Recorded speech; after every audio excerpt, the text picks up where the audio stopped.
a couple of minutes here to get all set up.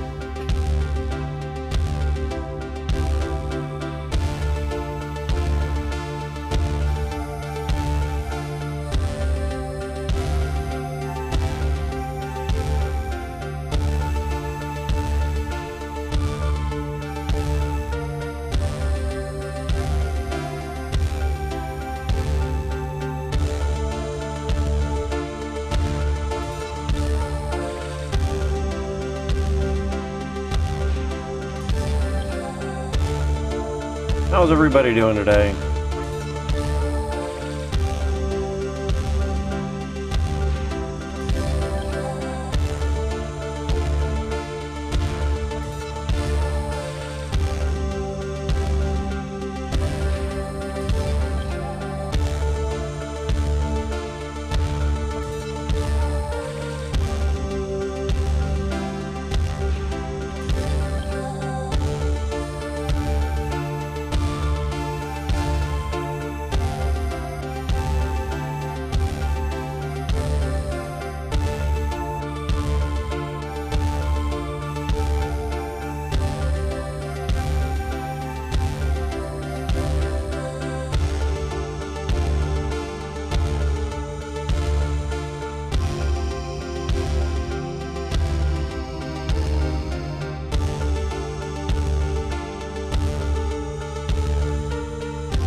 Looking over some things here. We'll get started in a couple minutes.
Hope everyone's doing well.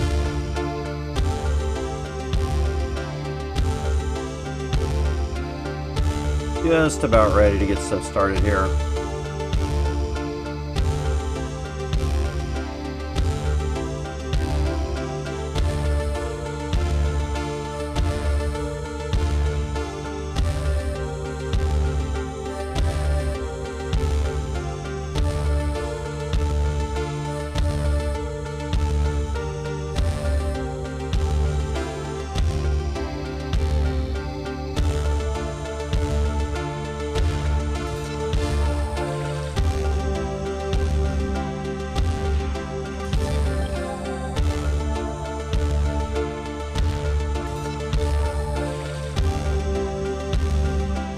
Hey, hey, hey. Testing, testing. I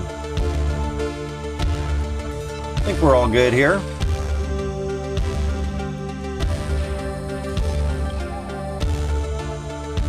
How is everyone doing? Second stream of the day. We had our first stream on Twitch.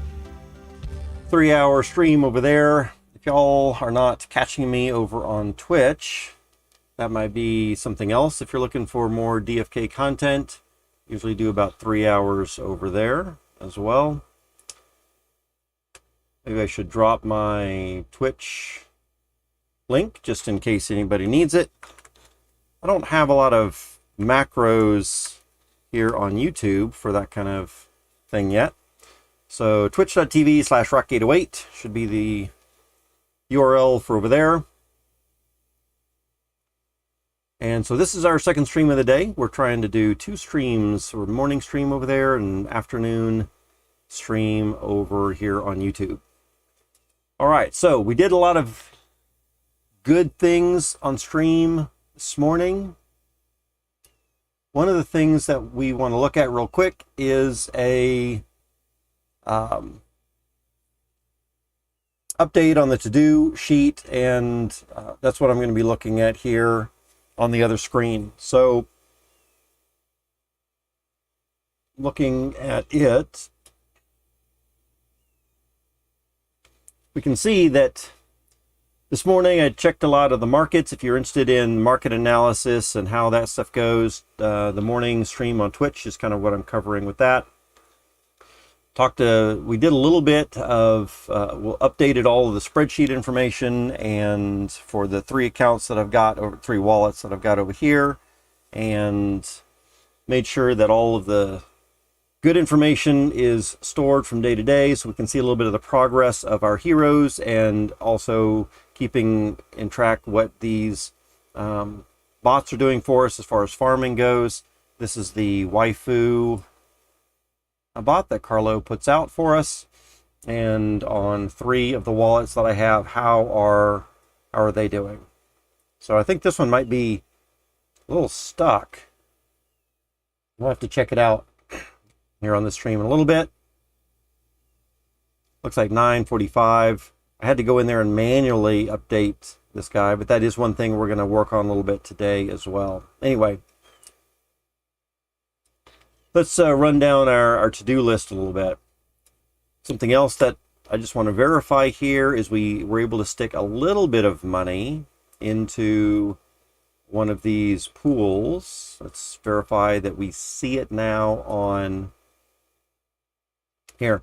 So we got into Crystal BTC. Looks like I put in only about $30 into that pool right now. We do need to have 2 pools, or 4 pools total for our 24 gardeners to get into. And the Crystal ETH pool has a decent amount of money, but there just was not a lot put into some of these others. And then when we bought that latest Gen0 the other day, we had to liquidate 2 other pools.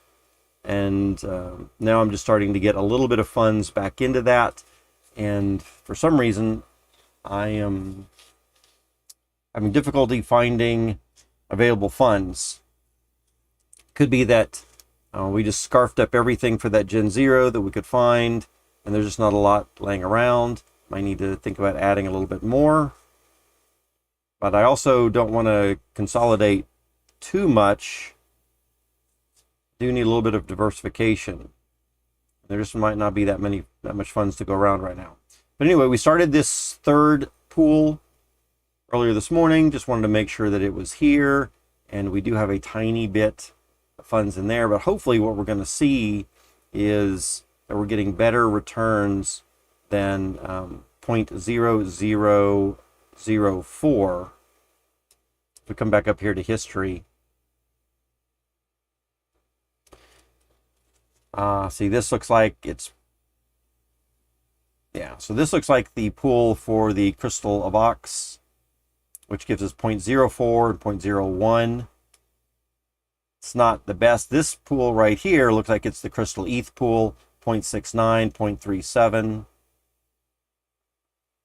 And then, of course, we've got, and then this is where I added into that next pool. So we don't have any other gardeners coming back, but our next couple of gardeners, probably out on the stream, will be set up for that.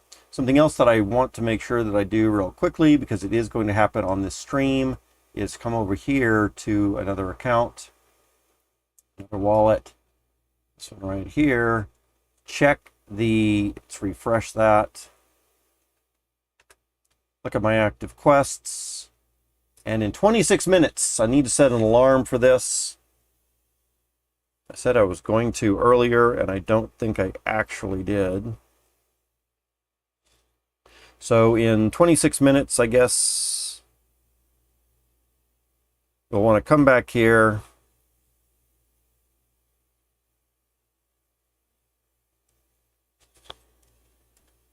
And collect Galena, our new Gen 0, who we're using some stamina potions on, trying to get her up to at least level 5, but hopefully level 10 as quickly as we can. It is going to take a bit of time to do. She's only level 3 right now. And we are sending her on normal mining quests rather than training quests. So we do have a 4-hour delay there while she's actually doing the questing between times where we're using the stamina. But then as soon as she's done here, we hand over a stamina potion, let her fuel up again, and then get her right back out to another 4-hour mining quest for that. All right, so we got our timer set. Everything looks good there. The next thing that I want to make sure that we're doing is coming over to, and kind of timely, so we want to make sure we do it somewhat quickly, is coming back over to DFK1 account, checking out our heroes. Let's go ahead and refresh this again. I refresh often enough that in a way I should probably stop showing this on startup, but I kind of do like to see what's going on there. And I might not look at it if I'm not reminded about it every time. It would be really nice if there was a bulletin board. Is that it? Oh, that is it. Okay, so let's not show that on startup every time.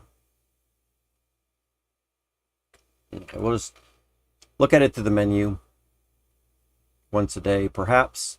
All right, so then let's go ahead and check out our heroes, and going from level ascending. And so Montserrat right here, this is the latest hero that we summoned yesterday. I think Bjorn was asking about this, or did I miss a summons?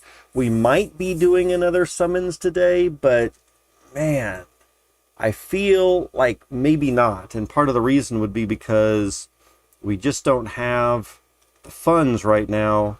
If I had funds for a summons, I think I'd rather get it into the gardening pool first.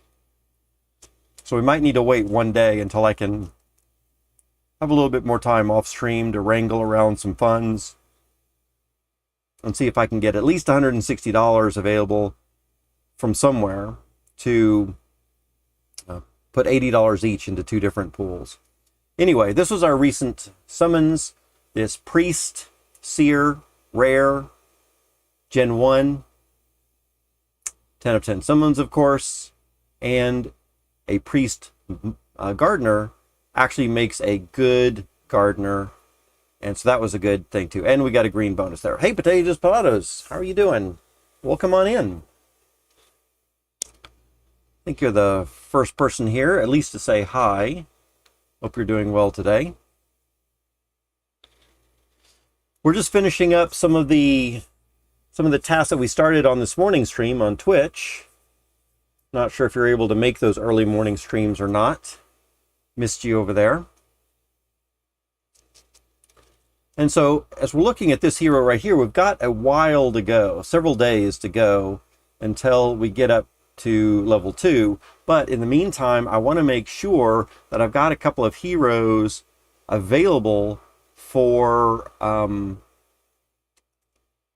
Fight Club and their tournament that's coming up.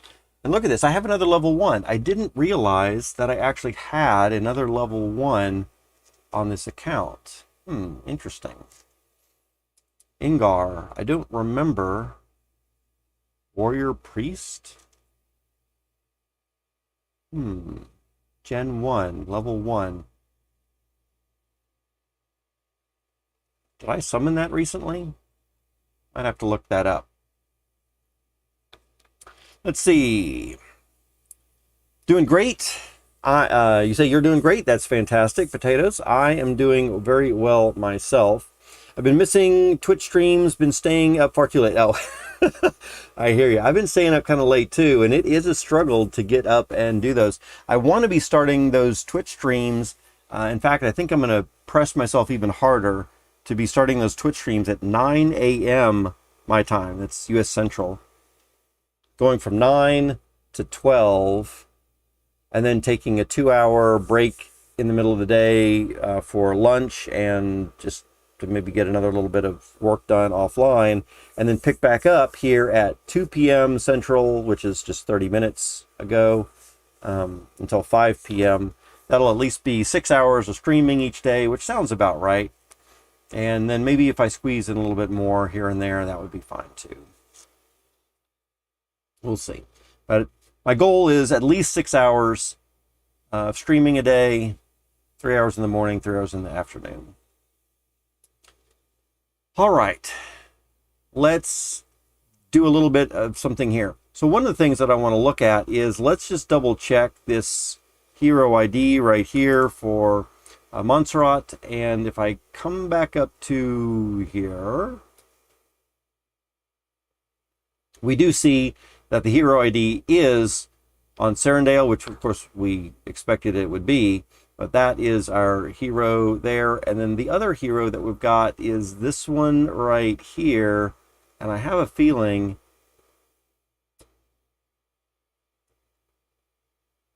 this one's going to be another Crystal Veil hero. I guess we can tell from this little icon. But let's go ahead and plug this in. And it's 24,370. So let's compare those. Sure enough. All right. So these are the two heroes that we've got as level 1 heroes.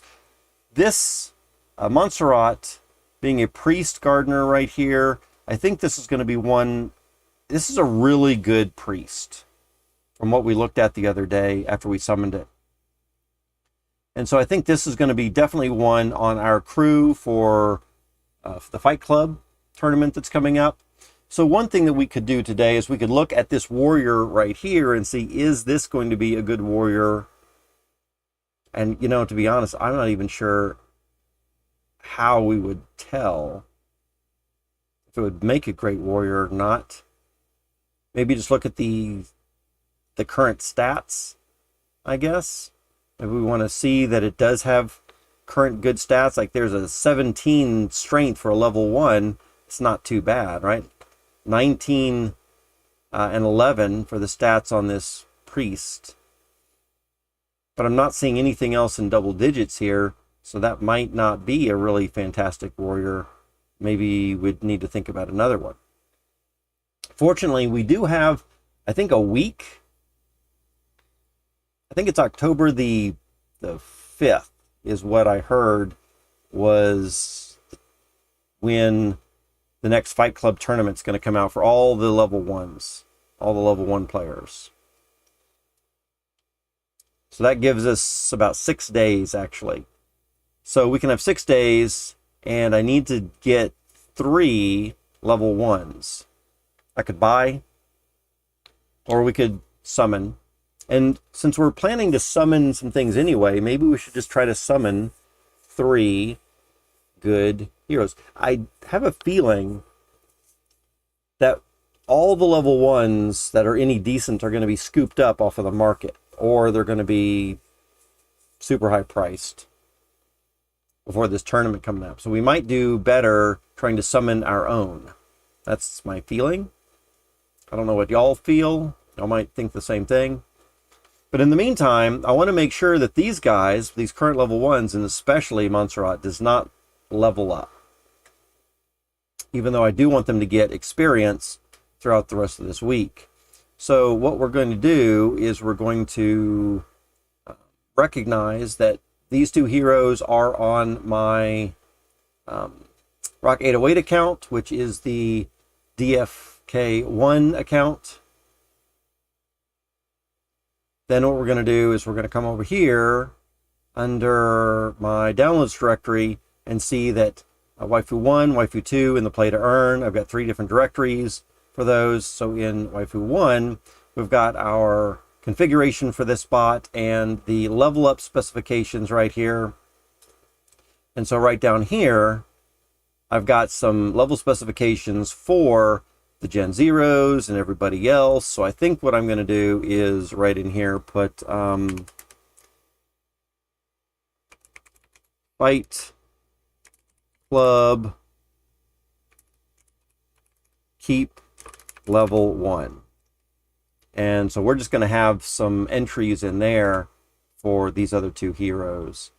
So I'm going to pull this off to the other screen for a minute, and then we're just going to pop over here and see there's our Montserrat hero. Control C, Control V on the other screen, and Control C and Control V on the other screen. And we're going to set those values. I guess I can pull this back over now. Pipe symbol, ignore. And a pipe symbol, ignore, right up at the top of that. So we're just going to ignore any of those.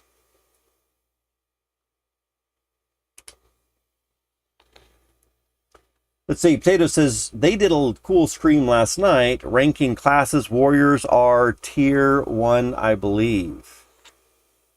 Yes. And when you say warriors are tier 1, I'm not sure what you mean by that. You're talking about tier 1 as far as what? Fight Club has different tiers? Wouldn't all of the basic classes be tier 1, I guess? Or tier A? Oh, I see.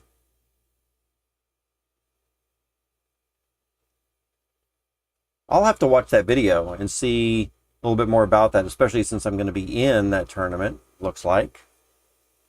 Which, by the way, we are going to need to set aside, I think it's 15 crystal to get into that tournament is the entry fee.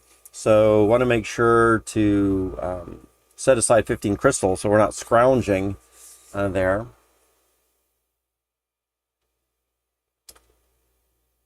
All right. So let's just pull this off, and I'm going to give myself a little bit more information about these 2 heroes here. Pound sign. This guy is the first one. So Potatoes, what's your take on their video the other day? What were some of the things you remember most about their Fight Club video? Now let's see. This is a level 1. He is a priest, seer.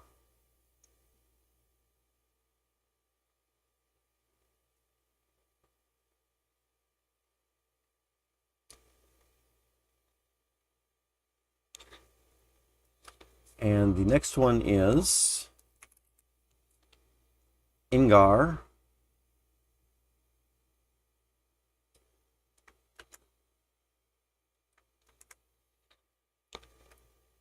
Ingar is also a level 1, but a warrior priest.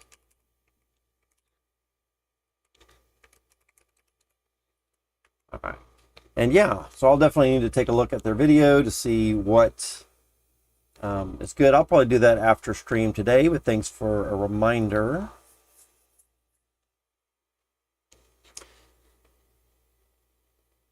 We do have 6 days, and I should probably watch that video before we summon again. I'm not really set up financially to do another summons today, it looks like.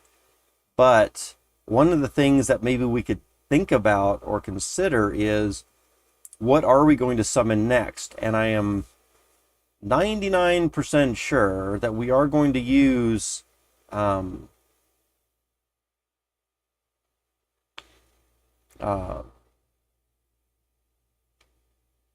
who is it? Forgetting names right off. Berserker could be, no, Ramella is not, maybe not that great. But they're just a Berserker, so we might use, maybe would use Berserker Warrior here, possibly, to do part of our summon, and then Galena. But Galena's definitely going to be one of the Gen Zeros that we're going to use to do our next summon. Probably, unless I can really see that there's a reason to not. But we've got a Berserker here that is a good Berserker miner. And Galena has paired up really well in the past. So if we really want a good Berserker to come out of that as a good tank or good fighter, perhaps, but I'll need to see if Berserkers are good. Something I've heard in the past, unless they made any changes, is I do remember one video where they said that Berserkers just weren't really good overall. In fact, I think there was something said that maybe Berserkers would be one of the last type heroes they would want to bring in to Fight Club just because of the way that they were currently set up. And I think it had something, if I remember correctly, it was something like the skills that they had, the skills that the Berserkers had always hurt themselves to help the rest of the team, is what I seem to remember now that I think about it a little bit more, which is, could be okay, I mean, on a bigger strategy. But it seemed that what they were doing is they were kind of downplaying that a little bit, or talking a little bit negative, that there were some other hero classes that probably would be better to get in for one of your three possibilities than a Berserker, right? I mean, if you only got three heroes to bring in, Berserker's probably not going to be in the top three that you would want to bring in if you had your choice of all of them. And so, of course, Dread Knights are not allowed in at all, and I think Priests might be one of the better ones. Like, I heard something the other day, in fact, Potatoes, it might have been you that was saying this, or maybe it was somebody else, that a lot of the Priests have been being bought up. That's why Priests are being priced so high right now, because of something with Fight Club. So that was another real good reason that we're very happy about summoning that priest the other day. Potatoes here comments in, great info. One key point was 2-turn attacks might not be very good as matches will be shorter. Another point is no meter attacks will be most useful, especially with interesting sub combinations. Interesting. So what we really want to do is we want to be looking for no meter, or attacks that use no meter, or some kind of skill that uses no meter. And we might be looking at things with a various interesting subclass combination. And I haven't looked at any of that stuff myself.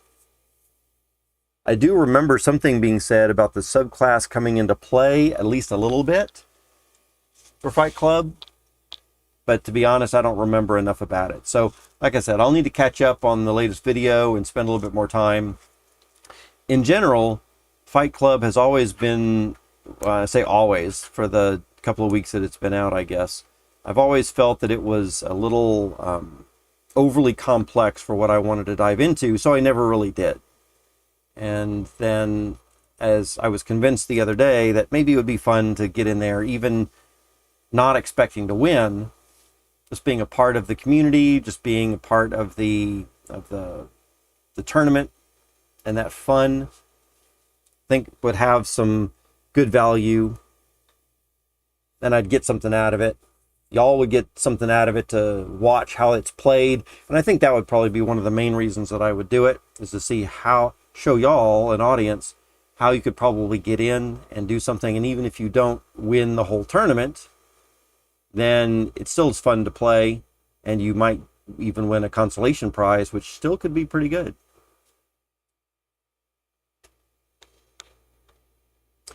So Galena here would be one of the ones if we have a priest, we already have Montserrat as one of our priests or one of our heroes that is definitely going, a good priest that we summoned the other day. So would we want to bring in Ingar, a warrior priest that we have for level 1 also, or would we want to bring in maybe a berserker? We'll need to look a little bit more closely at which of those classes are going to be good if we've only got 2 more. And again, not that we need to focus on it too much, not overly concerned about winning, but it would be fun. Bravos comes in, damn, Potatoes really likes DFK. Absolutely right. Yeah.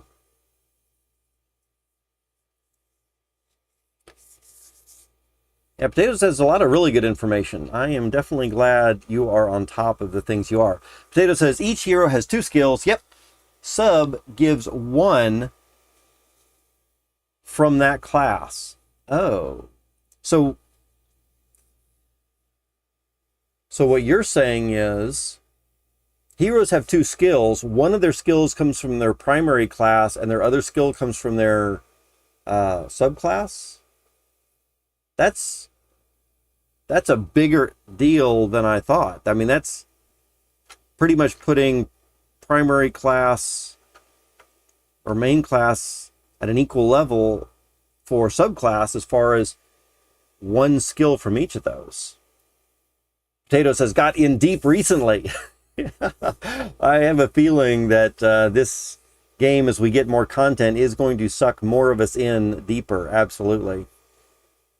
I might have a fantastic time. I might have such a fun time here on Fight Club that it will eventually suck me in as well. And that's, you know, we're not even at the PvP that we're getting from the official team either, right? So let's see. Potatoes is also saying here, attacks or I was putting off due to complexity, but it's very interesting and having fun preparing already. Yeah, Potatoes. So, you know, I was kind of putting it off, and it is more complex. I wonder if we could put together a game for DFK that's more simple, but still kind of fun for people to get in and play. If they think that Fight Club is a little too complex, maybe we could have something that's still fun, but more simple. And it doesn't necessarily have to be a game like or very similar to Fight Club, but I would like to have something that's fun and maybe a little different than what Duels and Fight Club are offering. So we might do a little bit of brainstorming here in our 808 community and kind of find out what would make a fun game. What kind of game would y'all play, even if there was no money involved? And that's part of the thing that I think is really going to make a good game. What would be fun? Like Warcraft 3 is a great example. I played that game for years and years. There was no money involved. It was a single player. I just enjoyed having fun with that. Okay. There were several other games, dungeon crawlers, that I liked. Maybe we could make a dungeon crawler type of game. How about that? Maybe even a dungeon crawler game that is multiplayer in such a way that multiple people could be running through there all at the same time. And maybe there could be a little bit of fighting involved in that, perhaps. Maybe there could be some fighting monsters involved. Maybe there could be a little bit of competition where you're trying to, you know, of course, beat the other players. But maybe there could be some... I also like games that have good collaboration. Not just competition, but collaboration, where the players have to work together to solve problems as well. In some kind of a dungeon crawler, maybe there would be a big dragon, and you're not going to win that on your own. You need to get help from other players to get in there. And then, of course, it's up to, it's up to y'all. Perhaps maybe some treasure is divvied up equally in some certain ways, or somewhat equally. But then there might be other treasure that y'all would have to decide to either divvy up on your own amicably, or you'd have to fight each other for it. I don't know, right? But that could be kind of good. And then I like the idea of exploration through a dungeon crawler as well, right? So maybe we could come up with a little something like that and present that, or provide that for DFK things. But it would be quite a bit less intensive on brain cells. Let's see. That is our alarm to pick up Galena right here. She should be ready. She should be done with her quest. So we'll do that in just a second. Let me catch up in chat. Not that rock is any different, though. Absolutely right. I am definitely in here deep as well. A rock thing, like a kind of a rock, paper, scissors thing in a way. But again, I think a dungeon crawler would be a little bit more fun. I think you're only going to have so much fun with actually rock, paper, scissors. But Bravos, that did cross my mind, is having something starting off at least as simple as rock, paper, scissors, maybe with a little bit of strategy involved, so it's not quite so random, and then kind of build up. So I don't want something quite that simple, but now that I think about it a little bit more, I think a dungeon crawler might be even a little bit more fun, huh?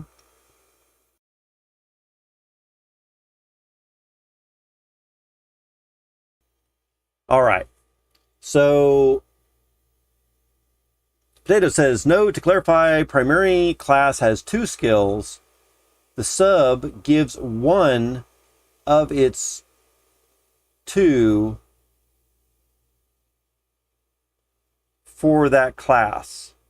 So if one hero has 3 possible skills, oh, I see. The primary gives 2 skills and the subclass gives 1 skill. So a 3, 2 from the primary, 1. Okay, that I understand better. Okay, gotcha. So very strategic to have a no meter attack from the sub. Yeah. Spent so much time on Clash of Clans, maybe that's why I love DFK. Yeah, absolutely right. You know, I think there's something to be said for finding or being able to create fun games. And this is something I like about blockchain games in a way, and maybe we can experiment with DFK along these same lines, is if we've got so many developers developing using the DFK assets, right?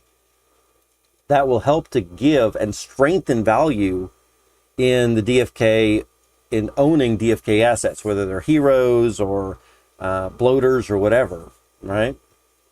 I mean, we could have a game designed where bloaters do have some kind of monetary value or usefulness in something, and then people will want those if our game becomes popular enough. Maybe they'll shoot up in value, whereas people have just been kind of dissing them up until now.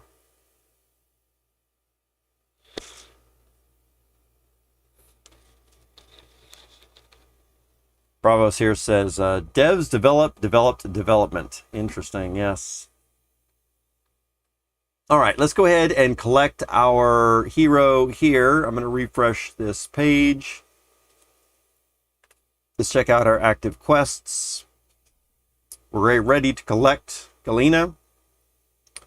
And let's see what kind of rewards she returns. She's doing gold mining right now.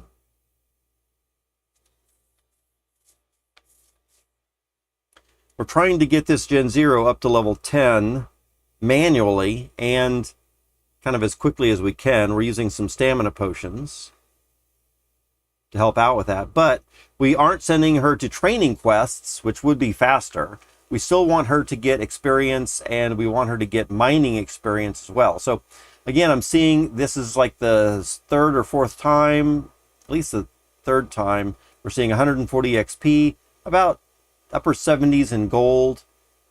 I noticed that we did not get an extra mining additional skill right there. If we take a look at the skills for her, again, level 3, getting close to becoming level 4, and then mining is only 7.1. So I'm also looking to get her mining skill up to at least level 10 right there as well. So that's why we're sending her to mining. All right, so she has now got, she just spent all of her stamina on that last little mining quest. So we're ready to come into inventory, grab one of our stamina potions, and use the potion, select this hero to apply it on, confirm,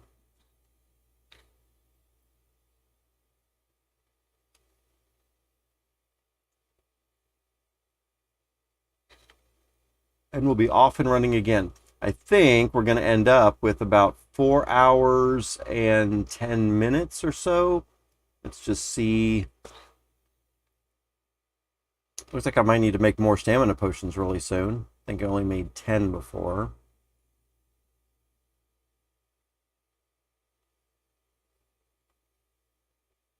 All right, so let's come over to queue list or quest list, into gold mining, select hero. She's got her full stamina back because of the stamina potion. Select, continue, and start that quest. And confirm. And we'll see how long it is. But like I said, I think it's going to be 4 hours and 10 minutes.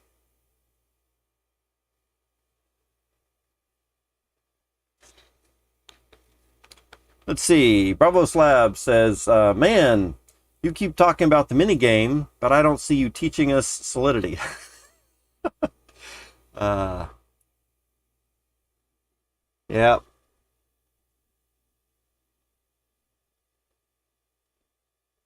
Looks like it's going to be 4 hours and 20 minutes. So we're going to say start. All right.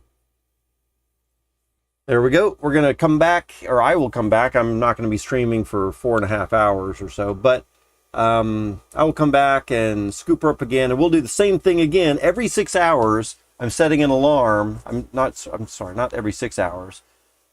About every 4 hours, I'm resetting this alarm. So it's happening about 6 times a day that I am scooping her up, collecting, giving her a stamina potion, sending her back out again, and hopefully that is going to get her leveled up a bit faster. Maybe we could do a little bit of math here and find out about how long we expect her, how long it's going to take to get her up to level 5 at least, and then how much longer it might take to get up to level 10. Potato says, hey, you doing any hatching, Rock? Potatoes, no, not yet, but I did see another video from somebody, maybe it was Crypto Grady, and he puts out a lot of content. I love that. Always stuff to watch, DFK related. But somebody was putting out a video, I think it was him. They talked about pets a little bit with Mosh and Starbuck, and I think a couple other people were in there. And so with that, I think there was a lot of talk about how important pets were going to be for PvP. And I just haven't seen a use of that. I went to go look at pets prices recently. Pets prices are crazy high. I mean, it's easy to get pet prices higher than floor hero prices really quick. And I was just wondering, I was talking about on the stream earlier this morning, I just not sure I feel that a pet is going to be giving quite as much additional bonus to the hero as the hero already has itself. In other words, if you're gonna, I think one of the pets that's listed in the pet sales is $800, $800 and something dollars. And I'm thinking, man, you could buy a lot of heroes for the price of that pet. Is the advantage that pet is actually going to give? I mean, how long, if you're not going to attach an $800 pet to a rinky-dink hero, right? So that means that you're already going to have this really buffed out hero that can do a lot. This really buffed out hero is probably returning a lot of things for you. I guess if you're talking about the top 1% of DFK players, right?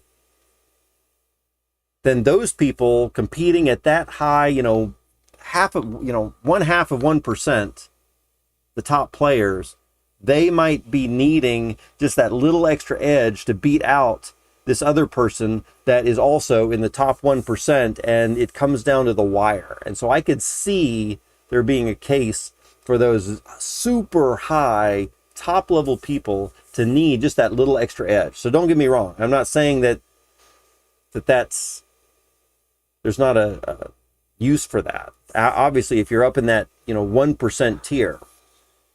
But again, and when I say 1%, I actually probably mean a tenth of 1%, probably, right? There's not going to be very many players that are up at that level that are going to be looking for that kind of hero. So I think overall, you might find some heroes that possibly could sell for a large amount of money, but is that extra pet getting attached to you going to bring in 800 additional dollars of return on that investment? Bravos Labs says everything is speculation right now. Yeah, I agree with that. So potatoes, I'm kind of holding off. I am definitely looking at pets. Pets are going to be important. In fact, let's take a look at that again right now. I looked at it a little bit in the stream earlier this morning on Twitch, but let's take a quick peek. Where am I heading? I'm heading over here and into my pets. And if we take a look at this little graphic here, we go into for sale, we say apply. So this is just all pets for sale, no specialties in anything else, and just say apply. Oops, not my pets, the pet catalog. Pet catalog for sale, apply. So these are the ones for sale. And look at this, we've got 3,500 crystal. This is exactly the one that I was looking at, like 800 and something dollars for this one. You could buy a lot of heroes for the price of this. And if we flip this over, we can see it's got a fishing bonus, 3-star fishing bonus, 3-star goldsmithing, but we don't even have goldsmithing available to us right now. So this isn't going to do you any good. What is the 3-star fishing bonus actually going to be getting you if this hero is worth if this pet is worth $800, it's going to cost you $800. How long is it? In other words, if you're attaching it to some hero and that hero is already bringing in a good amount, in other words, you wouldn't be attaching an $800 pet to this rinky-dink hero. So you've already got this massively good, maybe ninja fisher. You'd attach a pet like this to that. But how much more is this fishing bonus going to bring you in than the hero's already bringing in itself alone? And then it's got a 2-star rare combat bonus. And again, if the hero is already a really massively good ninja with something else, how much more is this extra 2-star bonus going to help you out? And again, for that top 1/10 of 1%, it might be exactly what you're looking for. Right? But the market for this kind of thing is going to be so small, I feel, right? For that price. Now, of course, if you bring the price down, which I think that's what's going to happen, which is why I'm holding off. I mean, if this person can sell this lot tree or low tree, if you can sell this for 3,500, great. But what I feel is going to happen is we're going to have so many mythic pets out there. You're going to have a lot of people wanting them, but I don't think that they're going to be buying them for $800 because they're just not going to be returning that much more bonus to what these heroes can already be doing. Maybe I'm wrong. Again, as Bravos Lab said, it's all speculation. If the return on investment, if you could spend $800 and indeed this pet will bring you back more than $800 in 2 months or 3 months, then I would say probably, most definitely, I would spend $800 to get $1,600 in 3 months, right? But if it's, I doubt that's going to be the case. And if it takes a year to get something like that back, that's a long time to wait for that $800 to roll back around into your pocket, right? I might rather have quite a few more. So let's say if this is $800, I could buy 100 $8 heroes for that same price, right? And heroes are about $8 right now. So I could just keep scooping the floor and get 100 floor level heroes. And then how much money or investment return would 100 floor level heroes at $8 each bring me? My personal feeling is 100 floor heroes at $8 is going to bring me more return faster than this one pet is going to bring attached to some specific hero. All right? I could be totally wrong with that. Let me catch up in chat as I've dished out a lot of information there. See what y'all are saying here. Let's see.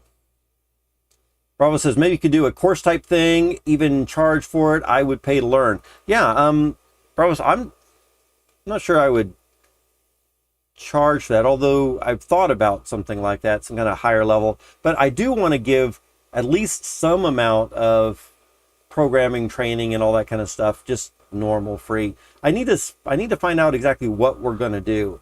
And I did look around a little bit. Bravos, you weren't on this morning's Twitch stream, I noticed, when we were talking about this a little bit. But I looked around a little bit yesterday after stream about creating a game in Discord, and actually just creating a game in general, because I'm really getting more focused on, you know, how we're going to start something up or what we're going to start up for our little community here and a little bit of game building. And I was thinking that a game in Discord might be an easy thing to do. It would provide something for the community, provide a reason to get into our Discord a little bit more as well. And there's already a pretty decent framework around Discord with messages being sent and received and all this kind of stuff. You can have reactions that trigger certain things. And it might be easier just to get started with that, although maybe we'll get started in some other way as well, right? I haven't really thought too much about it, but I did start to look into it. And I think it would be kind of fun to build on that. Potatoes here, as far as pets, says, same, I'm holding off, but oh man, the FOMO is real. It is. I mean, I'm looking at these pets. I'm like, this one specifically right here, this basilisk just looks beefy, looks fun, colorful. I like that it's a mythic. It looks cool as well. But the thing is, I'm just not going to spend 800 USD on something like that right now. It's too far out, I think. There's we might have PvP and pets are going to come into play pretty soon, but you know, I don't know to what level, and I'm not sure I'm willing to risk $800 on something that I'm not completely sure about quite yet. But if we want to do price ascending price, you could go out and you could get one of these small little heroes for 25, 26 crystal. They're not going to offer you a whole lot, are they? Mysterious common fishing bonus. Let's in fact flip all those. Fishing bonus, another fishing bonus, foraging, and I think right now, correct me if I'm wrong, Potatoes, you might know a bit more about this, but I think the only type of pets that are out right now is foraging and fishing pets. Is that true? I'm pretty sure it is. I'm not seeing any others that aren't.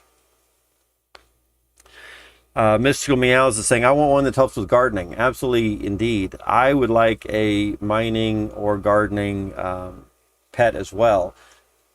And it just depends on how much you want to spend and actually how much it's helping you out. That, I don't know yet. Let me scroll back up here and catch back up with chat. Bravo says, what if they decide to do a Pokemon minigame where you can actually fight with your pets, or if pets give you a tremendous bonus to the profession or PvP side of things? That would be a big deal, right? So if pets could fight amongst themselves, that would give them certainly a lot more utility if they could go off and do their own thing. And if you didn't own a pet, you just wouldn't be able to take part in those pet combat tournaments, right? So I think that would also inspire people to buy a pet, so at least they could take part in those type of things, right? And if there was money to be made or prizes to be had from those things, people might want to invest in super high level pets as well. Absolutely. Bravo says, I did hatch a gray egg earlier today. Oh, Bravos, what did you get in your gray egg? I'm thinking about hatching at least one egg as well. I've got a couple of eggs, and I thought that it might be real fun to hatch one of those on stream, probably tomorrow or the next day, something coming up, not today. But I thought it'd be kind of fun to hatch an egg. What did you get with your gray? Potato says, a key idea I see is having a mythic quest bonus to power level heroes' stamina potions. Yeah. So we notice if we come for price descending and we look at these super high priced ones, let's go ahead and flip these around for just a minute. So this, 5,000, oh my goodness. 5,000 crystal to buy this guy right here. Here's a mythic right here for 30. Why is this one 5,000 and a mythic is only 3,500? Not going to worry about that too much, but let's flip over this mythic, for example. And so here we have a mysterious mythic fishing bonus, 3-star, which I think is the max that you can have. And so, yeah, that is going to be, that could add a really big bonus to things. Absolutely right. Let's see. Bravo says, currently hatching. I meant I started the hatching process, went for the middle option. Yeah. And we were talking about on this morning's stream as well, is that probably the middle option is going to be what most people that are interested in the game and have an average amount of money are going to go for. I think the low end option is going to be for people that just want to try it out, but they are really limited on their funds for that low option. So at least to give someone a chance to play around with pets, even if they don't have a decent amount of funds. The middle option, I think, is what most of us are going to go for. And then, of course, that high-end option, if you are a hardcore player and probably have, bags of holding, then you might go for that top tier. But that is so much more expensive to do. Let's see. Bravo says, keep in mind, hatching a mythic or legendary pet is way harder than hitting a mythic hero, for that matter. Even if it is, I'm not sure that would qualify such a high price for that, right?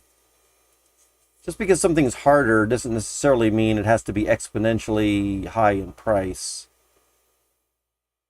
Because there's only going to be a certain number of buyers for that, right? There's only going to be a certain number of buyers for that. But maybe that small number of buyers is willing to pay these absorbent amount of high prices. Some spoiled rich kid, right? Says, oh, I've got plenty of money to throw on. I'll go ahead and buy that. It looks pretty. Let's see, Potatoes says, yeah, low amounts of pets compared to heroes. Also very interested in what you mentioned about the DFK builder and all. Yeah, absolutely. I think that'll be fun. Potato says, we'll pay in bloaters. Exactly right. I would love to have something like that where maybe we can, do something like bloaters as an entry fee for something. Mystical Meow says, yeah, but what do they do for you? You're talking about the pets, I think, right? So the pets will do quite a bit. I mean, even just looking at the back of these cards, we see that the pets are going to give some fishing bonus. The pets are going to give some goldsmithing bonus and some combat bonus there. So there is going to be lots of stuff the pets are going to do, indeed. But you are right, Mystical Meows. We don't really know exactly what these things are going to do. Mysterious mythic fishing bonus. Well, how much is that? Is that a 10% bonus to what you're already getting? Is that a certain flat amount? We have no idea. A Discord game, are you sure? Bravo says. No, I'm not sure. That's just something that I've thought about. Do you have a better idea? One of the reasons that I mentioned Discord game is because there's a good framework kind of already in place, and that could save us a bunch of time from programming something. I think I already answered these questions from Mystical Meows, but if you had any other questions, Mystical Meows, go ahead and feel free to ask. Well, one that helps with gardening, yep, and mining. Those are the two that I think I'm focused on the most, probably, or would be focused on the most. Anything to help my returns from the pools that I'm already in. So I'm already investing a decent amount of money in liquidity pools, and of course that also helps to go to boost up my locked balance that the miners can mine against. The gardeners are going against the liquidity pools. So I feel that probably the gardening pets would be something I'd be interested a lot more in getting, right? Specifically those gardening pets and boosting up what my gardeners are returning. That's my thought anyway. How different would it be from Fight Club? Bravo slept. Well, you know, again, I think what I'm talking about, as I mentioned earlier, was something like a dungeon crawler, right? So we could have a little bit of a dungeon crawler. You're going in there, and a dungeon crawler is quite a bit different from Fight Club. So yeah, it would be a bit different. Yes, no, yellow or greens, green or yellows.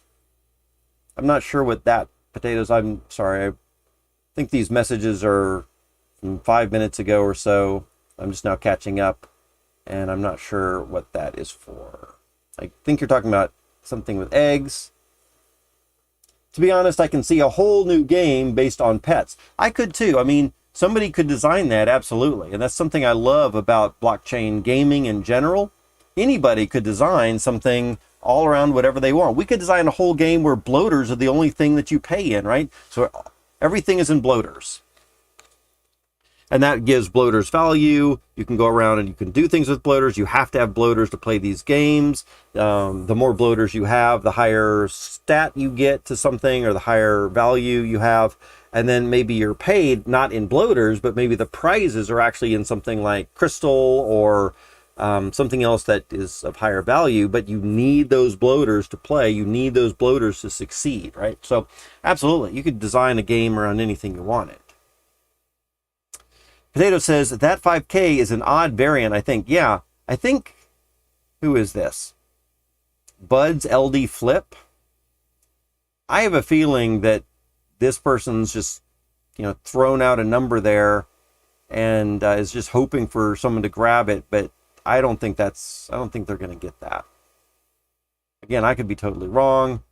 But even as we look at this here, this has only got 4 stars, right? 2 stars for the foraging, 2 stars for the woodworking, whereas this one has 8 stars, 3, 3, and 3, or 3, 3, and 2. And here we've even got 7 stars in these categories. Quite a bit of stars. So to have this one over here with only 4 stars, I think is going to be a lot less. Let's see. Potato says, the quick numbers, I did say mid option gives best overall odds as mythic for value, but I'm no mathlete. Yeah, I'm not necessarily a mathlete just off the top of my head either. If especially when I'm just rattling off things as they come to me. But if I put a little bit of thought into it, of course, we could probably figure out some stuff. And I'm not surprised that if someone has put their brain cells to figuring out what that is, that probably the mid level does give you the best option for the money. Yeah.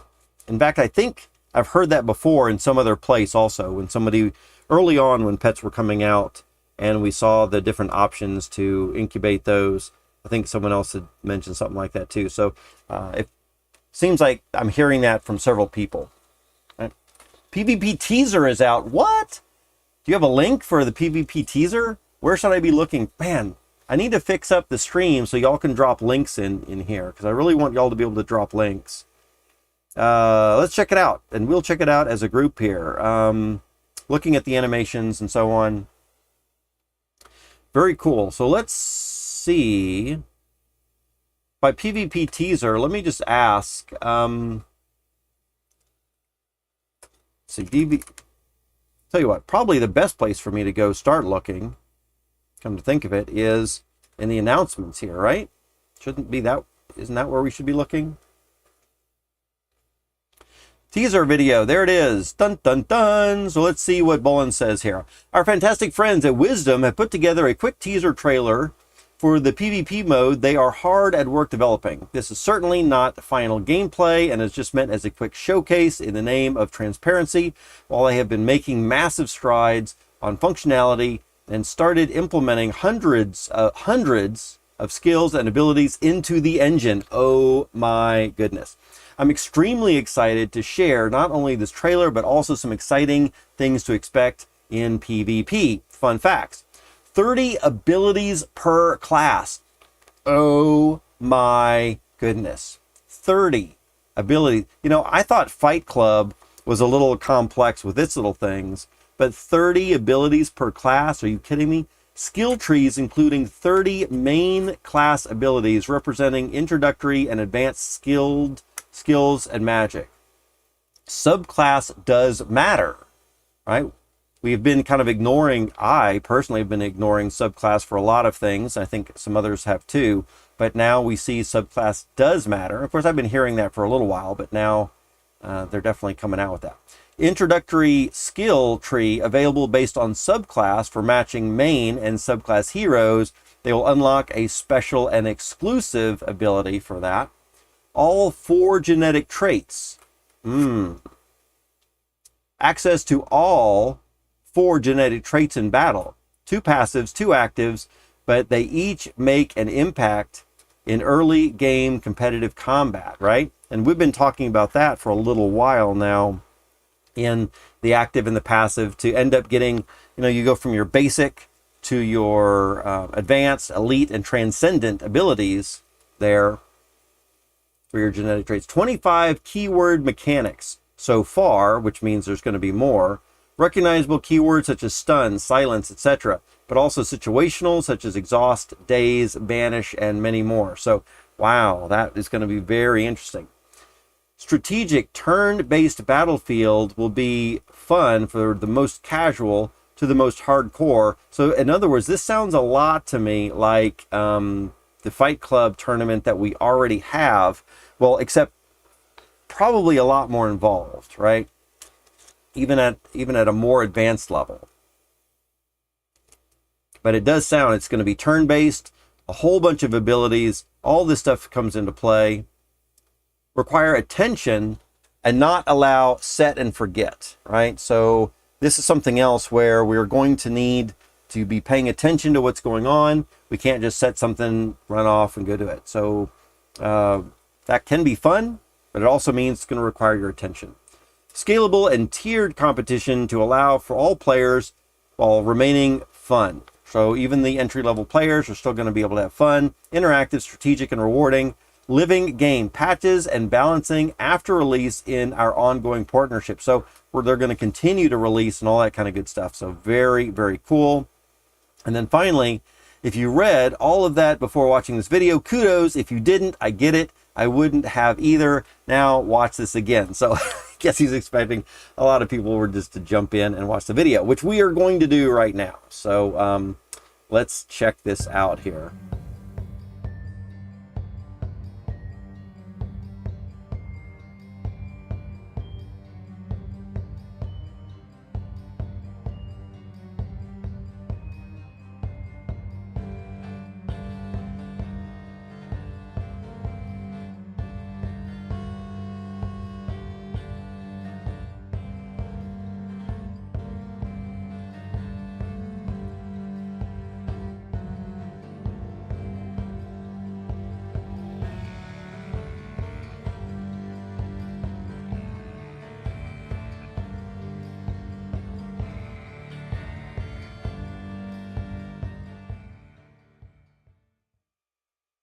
All right. So a little bit of that teaser. So again, that does look very much to me like what Fight Club is already offering us right there. But I'm going to suppose, again, they're in the works for a lot of things. So as Bravo says here in chat, Jesus Christ, look at the animations. I'm sure those are going to get better. I'm sure those are going to be done better, right? But let's check out, watch this teaser one more time, and let's look at a few things that we have here. I'm going to kind of pause the video at a couple of places, and we can read a little bit more carefully. So Paladin's going to launch this consecration, and then we can see right here, we get a plus 10% of the damage and a 10% increase in damage for this. Summon a circle of holy light from the heavens that covers the entire battlefield, affecting both allies and enemies alike for the remainder of the battle. That's a long time. So, I mean, that would be something you'd throw out right there at the beginning of the battle, correct? Because you want something like that to last as long as you possibly can. And then it says, allies deal 10% increased damage, and enemies receive 10% increased damage. So allies are going to deal 10% more, and the enemies receive those 10% more. So that could be a pretty good skill to toss out there, right? And again, you'd want to do that early on, which is part of the strategy. Got a pirate going to release Kraken Strike here, and for this we can see that we've got Kraken coming out here. Call to the sea and summoning a Kraken to battle. The Kraken slams a tentacle onto the battlefield, dealing significant AoE damage and slowing all enemies by 50%. So they get slowed and they take some damage right there, right? Priest coming in, setting up prayer protection right here. And so as we can see, we get a little bit of protection, channel the powers of the Holy Light to safeguard an ally. So this again talks about only a single target in this particular time. Targeted ally gains Holy Shield equivalent to 15% of target's maximum. So again, depends on the target's maximum, and then we'll get an additional 15%, I guess, on top of that. And again, this is just the beginning that they're looking at here. So there's more to come for all that. So very interesting. Again, it reminds me a lot of Fight Club, right? So it'll be interesting.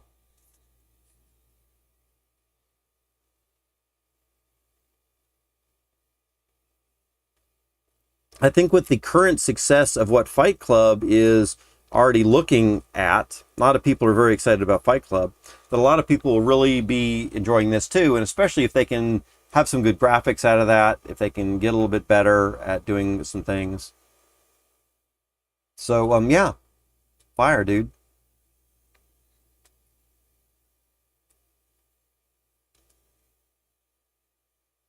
Okay. What did y'all think of PvP there? Does that excite y'all to jump into that?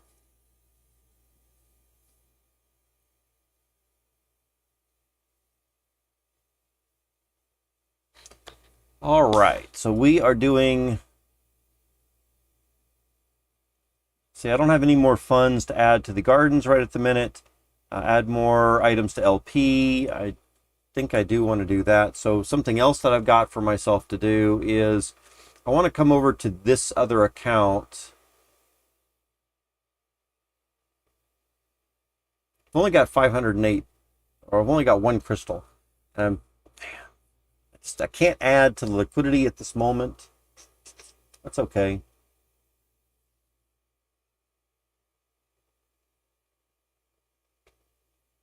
Crafting stamina potions. So that is something I can do right now. Let's go to the, just looking at my to-do list here. Let's go over here to the alchemist and let's craft a few more stamina potions. Over to the alchemist, start crafting. And we want to craft some stamina potions. How many can I make? Can I click on max and it's going to give me a max? Oh, because I don't have enough gold, Need 2,000 gold.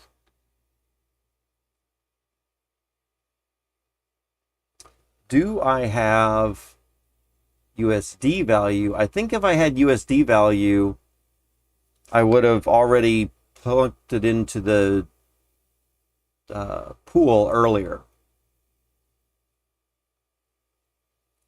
So it looks like we're not making any stamina potions until I can get some more funds to get some more gold. I guess we could pull gold from one of the other accounts. I mean, that is why we are doing gold things. Let's see. Bravo says, seems decent as it is, but looks like a rushed version of what could have been, if you ask me. So, and Mystical Meow says, could be a bit more epic, rough cut. Absolutely right. Absolutely right. So I agree with both of y'all here. I think, as Bullen said, the game isn't finished. This is just a very quick thing thrown out there. I do feel that the graphics are going to be a lot better. In other words, let's come over here and let's just go to YouTube real quick. Have y'all seen Pokemon or Axie Infinity gameplay? Right? So let's look at Axie Infinity gameplay here real quick and just skip ahead. And the graphics for this are not super fantastic again, but you can see here that you have, you know, different heroes. They come and they battle each other, and this is what they're doing, and they're dealing damage and whatever else. So I could imagine that something like this would be what we could see potentially for DeFi Kingdoms as well, right? So there are a bunch of games that are already played, or even like Pokemon as an example, right? So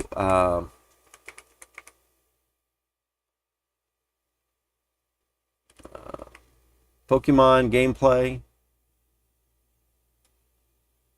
Let's see. Gameplay walkthrough. Is this going to show me what I want to see? Maybe not.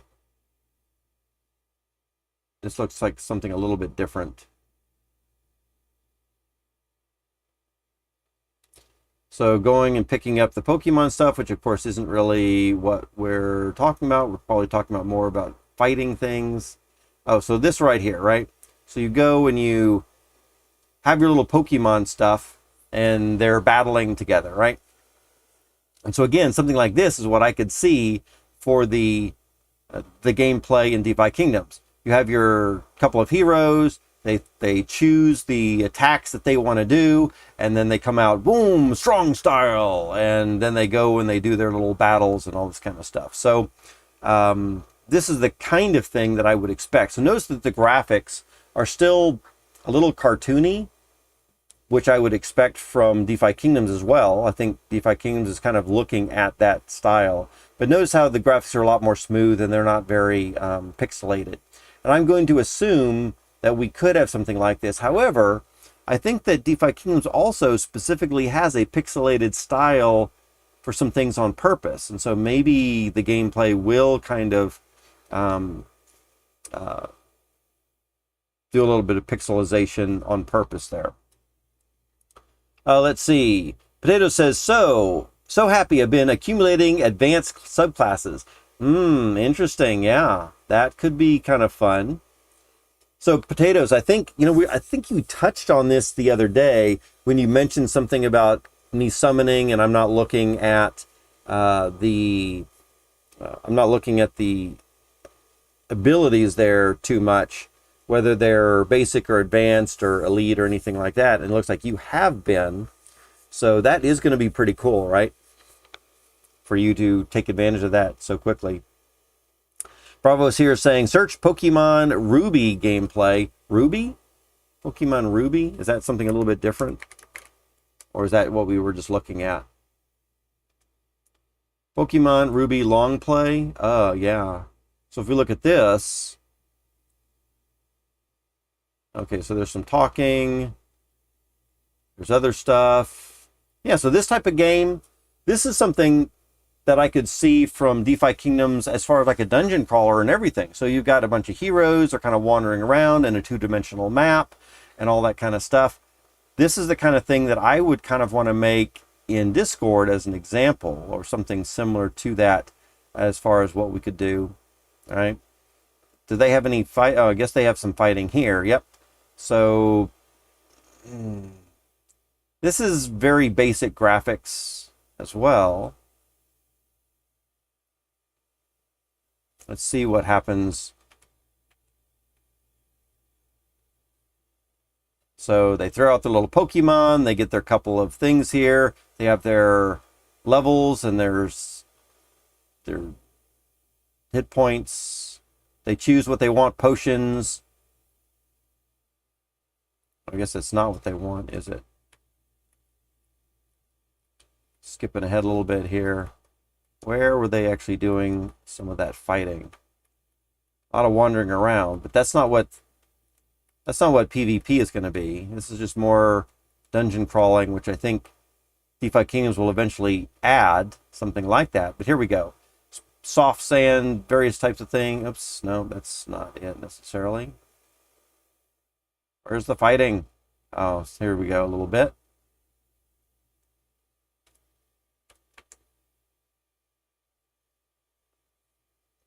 Anyway, it could be something like that as well. Hopefully the graphics are a little bit better than that, but yeah, I mean, that's the type of game that I think we're looking at in general. Matching subclass 2 is what I mentioned. That's right. That's right. From yesterday with the subclass stuff. Yesterday I found a match for my 1010 W2 advanced ability mutation chances and subclass mutation chances too. Interesting. I spent hours playing that game.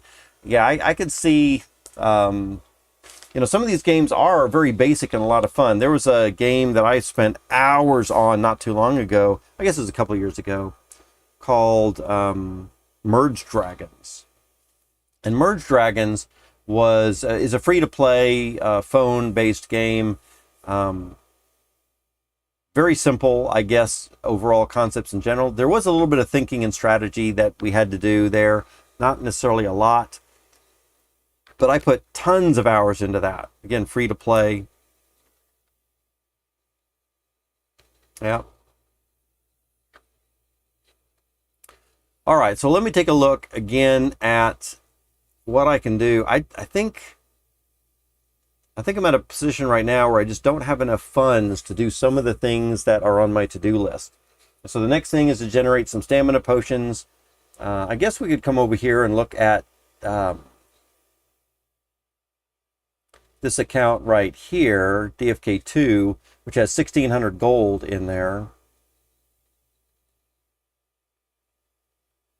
It still only has 1,600 gold since this morning, since 4 or 5 hours ago. What's going on here? Maybe they just did their stuff earlier, and they're just about to go again, I guess.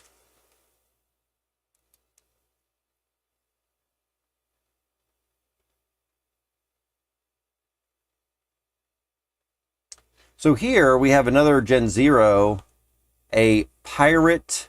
I think it's a mining pirate. Yeah.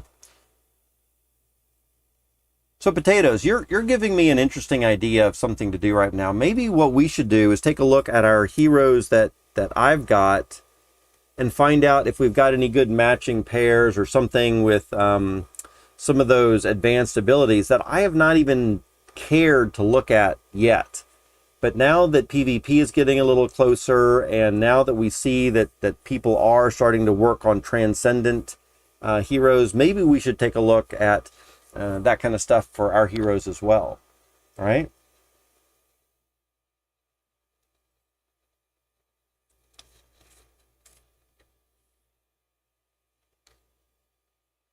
Something else that I want to do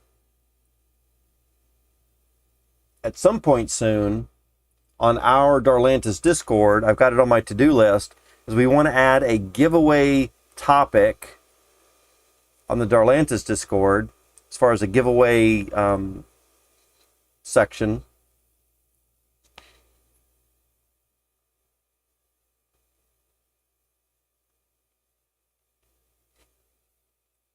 We can do that tomorrow, though. There's no rush on that.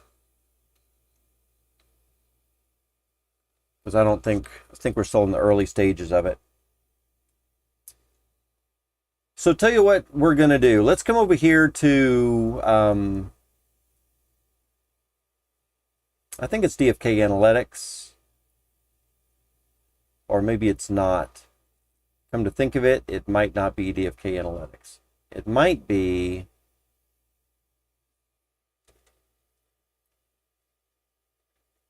DFK Quester.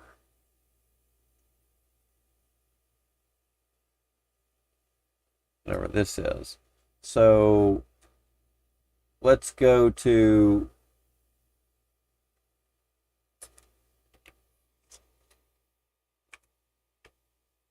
over to here. Oops. That's not what I meant to do. And let's plug in a couple of accounts that I have. Hello, MetaMask. What's going on with you? Cancel that. And let's plug in DFK1 account right here. Let's plug in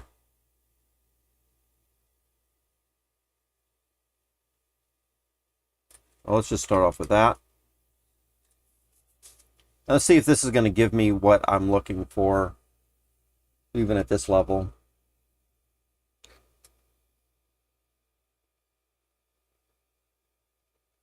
Why is that spinning still?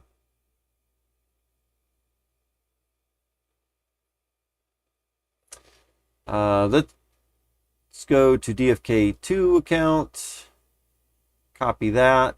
Then I think we can put a comma and a paste. And then let's put, cancel that. What's going on here? Who's trying to connect to me? DFK Quester? No, do not connect. Don't want to connect to you. And then we're going to put DFK3. Grab that. Comma. And let's even add the play to earn account in there as well. Even though I don't want to say that I fully own that myself. Okay, so what this is doing, DFK Quester, if y'all are not familiar with that, you can put in a bunch of comma-separated wallet addresses, and it's going to pull up a lot of good information on those several wallets. So you can see it's got all the different wallet addresses, it's got all of your heroes for all those wallet addresses, and kind of like a value overall for all of your inventory stuff combined and whatever else. So what we want to do here is we want to be checking out, I thought there was a way that I could look at some of the recessive genes, but maybe I can't. Maybe this is not going to help me out as much as I thought for this specific thing.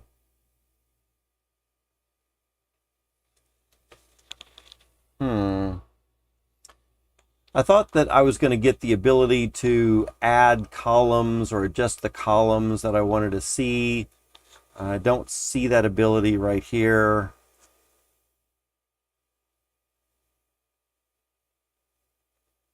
I think we might just be stuck with the columns that we have.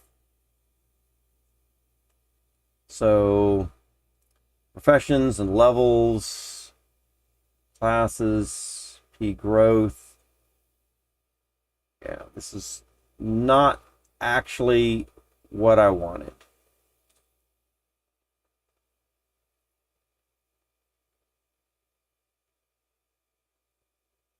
Okay, it's interesting though, I do get to see kind of a floor value of some of those.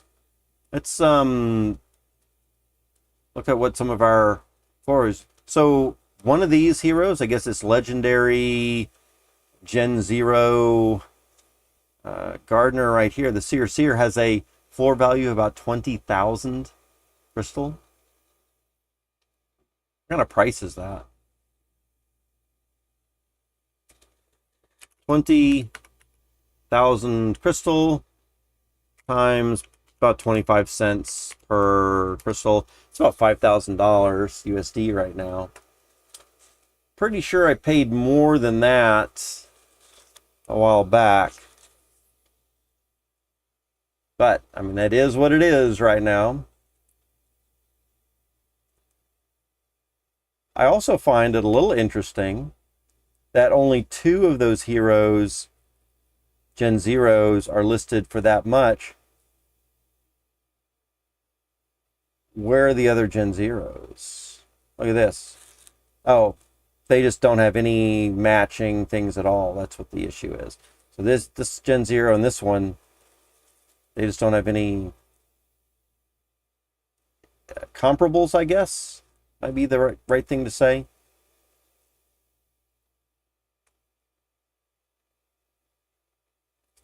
And as far as XP goes, no one's in a position where they need to level up. All right. And as far as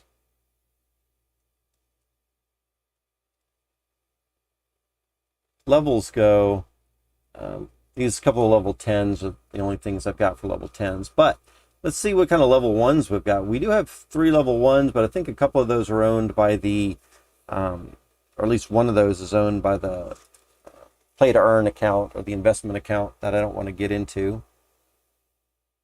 Rock 808 account can get a 3rd hero on their own.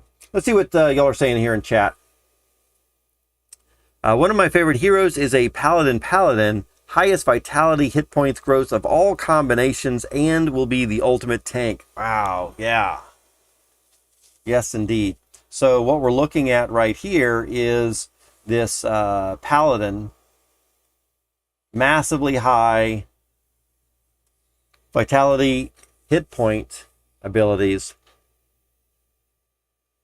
Does really good for mining, but with that super high vitality would be pretty good as far as being your tank goes. Take all of those hits, right? Okay, so this was not the link that I was looking for, and that's a bummer. But maybe I can do something in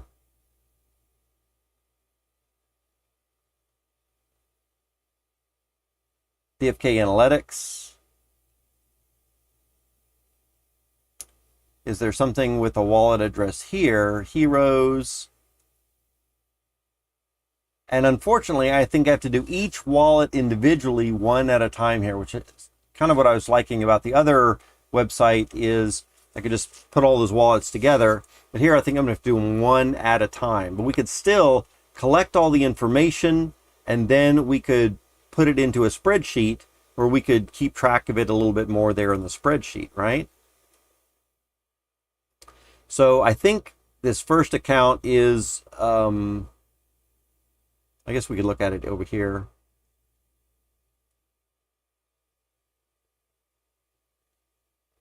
One CD and then F9. And I think that's what we've got here, one CD F9. So let's refresh this just to be sure that we've got all the latest stuff. And I don't know why it's talking about head and back and hairstyle appendages and stuff like that. I don't really care about that at the moment. We do want to see ID. If we're going to be doing something with Fight Club and fighting, rarity might come into play, so maybe we care about that. But really what I want to look at is probably not even the experience. We don't necessarily need to see that. Possibly the generations, because we are probably going to be wanting to pair those together, and maybe generation with summons left, because we are going to be talking about summoning with these. So we want to see what that it looks like. And in fact, if we have summoning, if we have Gen Sum, we probably don't need summoning or generation on its own. And then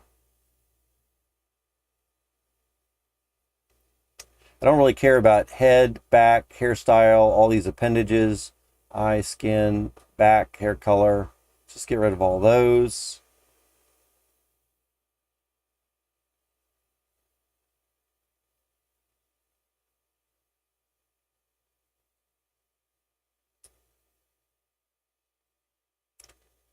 Let's see, profession or profession plus. Maybe we care about profession and recessives for profession a little bit on this. Potatoes, do you worry about professions when you're doing some of your advanced stat stuff, or maybe not so much?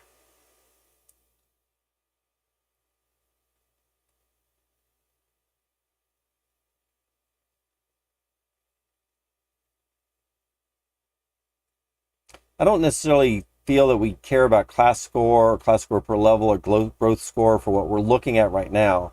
But here is what we are looking at. Active 1 plus, active 2 plus, passive 1 plus, and passive 2 plus.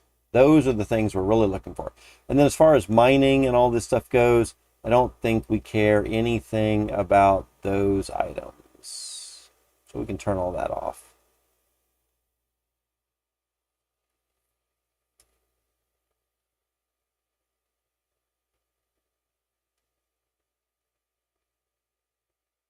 And I'm not sure what SU is for or not.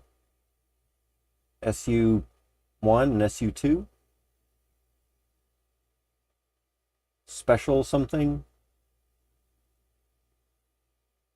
Let's just take a look at these, right? This is what I think what we're mostly interested in.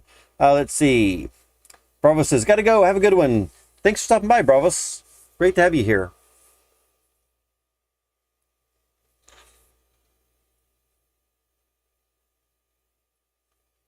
All right, so now let's go ahead and take a look at this. And if I copy, let's just copy 2 of those lines, stuff that into a spreadsheet on another page real quick. Unfortunately, it comes off in each hero being in a column rather than in a row. And that's actually just one column over another. So it's just one big column of all this information. I'd rather have it in a row. But it is what it is.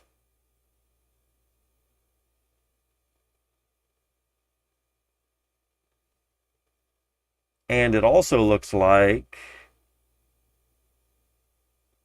we're getting things like D basic 5 R1, and then on the next line we're getting R2 R3, and then on the next line we're getting this, and on the next line we're getting the next thing. So it looks like I'm gonna have to write a little piece of code or something to massage this output a little bit better for us. But the idea, Potatoes, is maybe I can find a way to easily get something like this data into a spreadsheet for us where we can more easily match our recessive genes for these advanced abilities, right? Potato says, I don't much care for professions at all. It's part of my strategy to accumulate cheap, unaligned profession heroes based on what Dev said. That question is a minor part. Yeah, I've said many times on my streams, definitely agree with you there. Professions are a small part of the game. Right now, that's pretty much all we have. And so professions, I think, are overblown. I think people are paying a lot more to those professions than they really should be. But right now, I mean, that's all we have to go by. And if we want to be making the maximum profits that we can, and we're doing things like questing and these profession quests, then of course it makes sense to focus highly on that. But you are right. Professions ultimately is going to be a small part of the game, and maybe we shouldn't be focusing much on that for who knows how much longer. Hey, Nobel, how are you doing? We're doing fantastic, I think. Have you had a good lunch? I know you took a little break. So glad to see you in this morning's stream, and here you are again.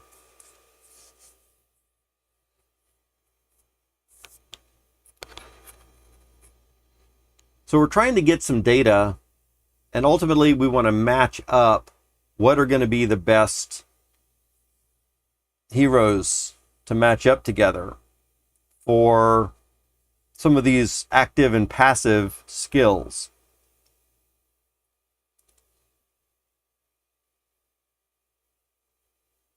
What we're really going to be looking for is heroes with a basic of a 1 or a 2 together, matching those up.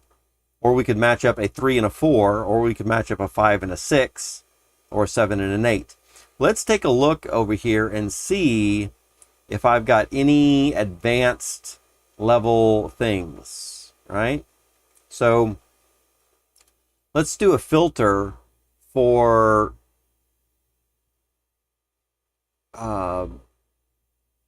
active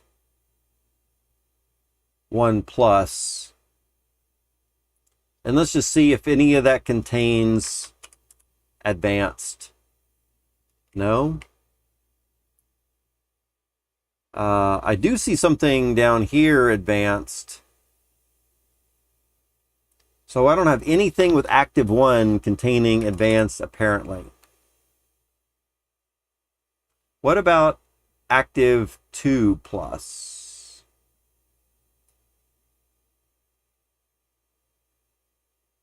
Not that either. What about passive 1?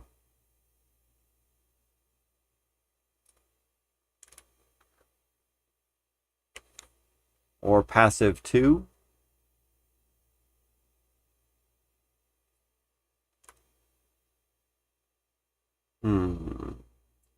Well, I know one of those contains something.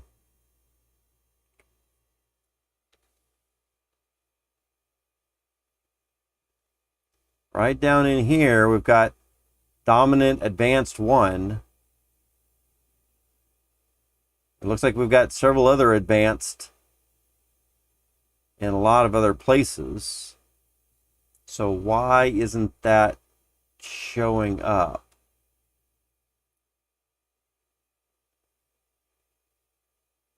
Passive 2+ contains advanced 4. Passive 2+.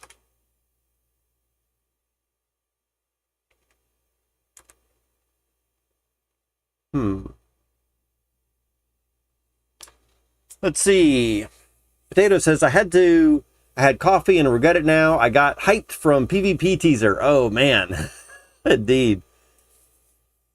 Yeah, Nobel, they've released a little bit of a PvP teaser. It looks a lot like Fight Club, I will say. And maybe a little underwhelming now that now that we've seen Fight Club and it looks like Fight Club. It's like,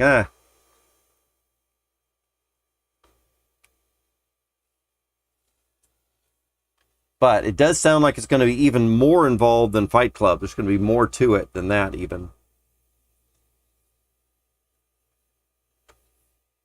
Okay, why wouldn't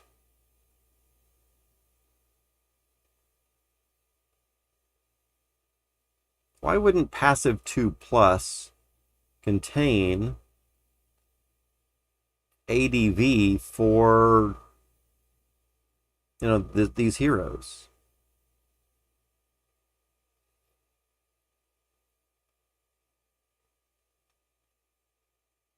I mean, here's a passive 2 column. ADV is right there. It's even in the dominant, if that mattered or not.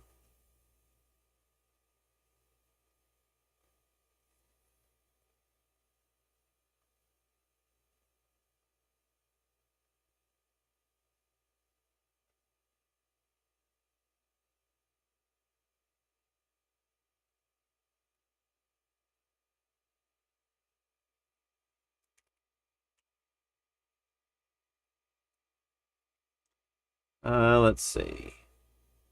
Active 1. So if we have active 1, then it's going to show that. Actually, let's take a look at passive 1. So here we're looking at passive 1, and we see that advanced, but passive 1 plus doesn't show us those advanced. Do we have anything? I doubt we have any kind of a transcendent anything, right? And I tell you what, I don't even want to mess with trying to go through each of those. Let's just take all of this. And actually, let's just search in the browser. Transcendent or elite or advanced.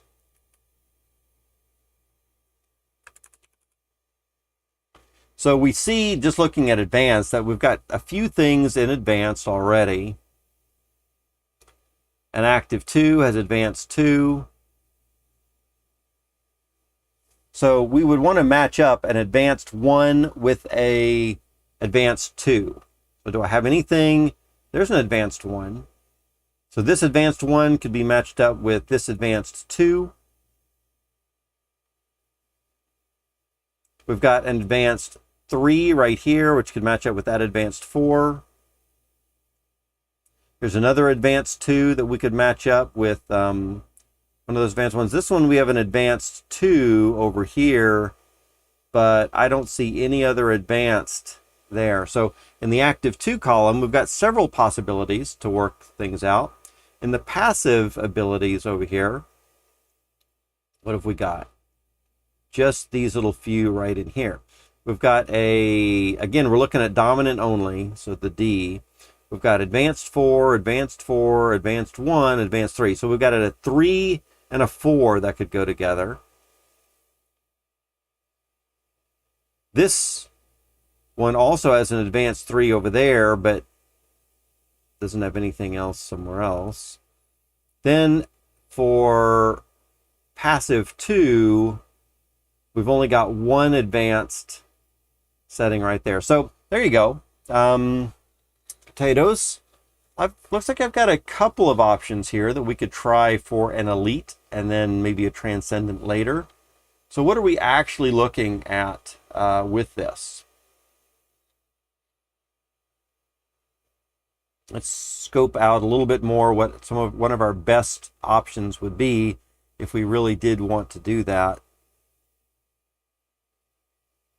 I was looking to see if there was any other combinations where we could possibly get 2 at once, but it looks like none of my heroes have the ability to get, 2 hits on the same pair. So we could go for this hero right here. Maybe I do want to add, so this is a miner with a gardener. That doesn't make a lot of sense for things, but like you're saying, you don't worry about the class, the profession too much. But let's see if we've got this R1, there's an advanced 2 that is a forager compared with that, which is a miner.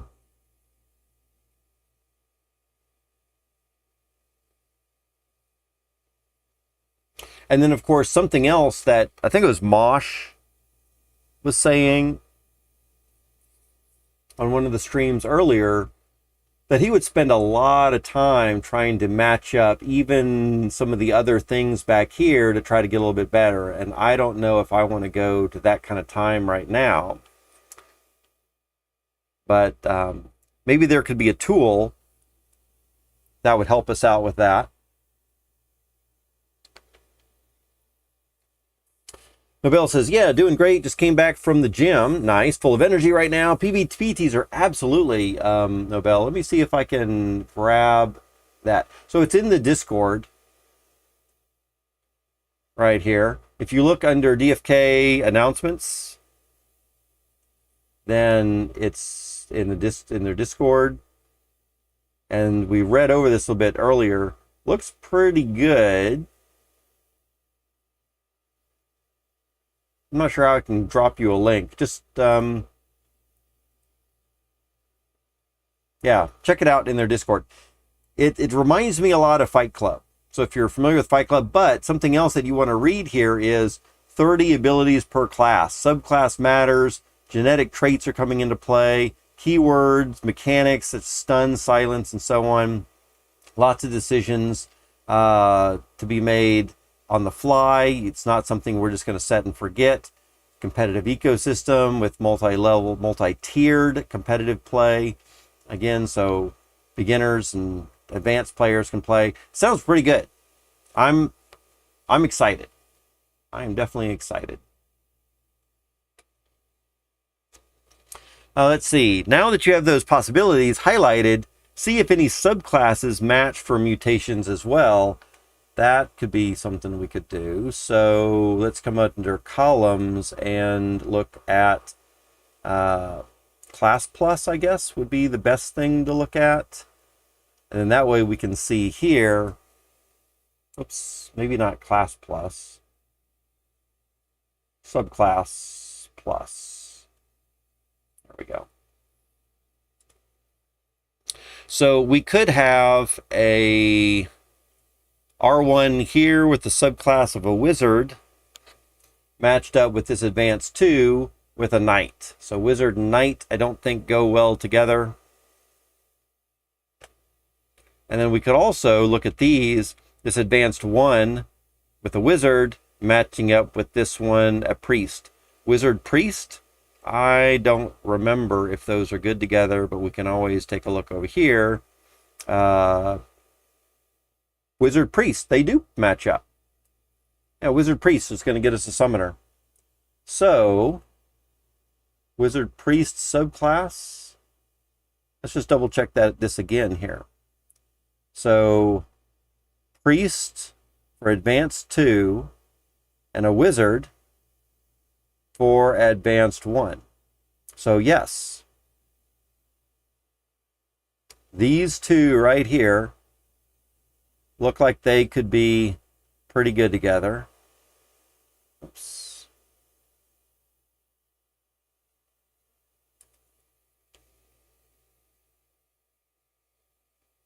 Gormant Riverhorn and Reed Titidus. One of them is a warrior, the other is archer. We've got a warrior priest and an archer wizard. But look at this one over here. Somehow I got Gen0 Summons in here as well. So not good. This one right here has no summons left. So that's knocks him out. Let's go ahead and put summons. Let's do filter then, so we don't get hyped up about something that we don't have, can't even use for summons. Summons.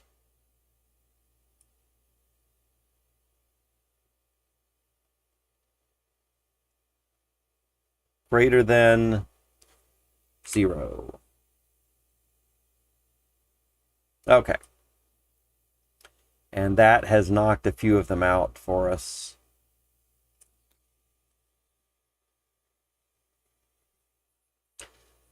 Let's see. Potato says, yeah, it takes time and patience. ADFK has a tavern alert thing that's a premium feature, though. Interesting. Yeah. But, I mean, you kind of get what you pay for with a lot of these things, right? If you're not paying anything, you're not getting a lot of value, probably. Of course, I guess that's not true all the time, but generally, the good, juicy stuff, you got to pay for a little bit. So how did that change what we're doing here? I think what that did is we still have an advanced 2 up there.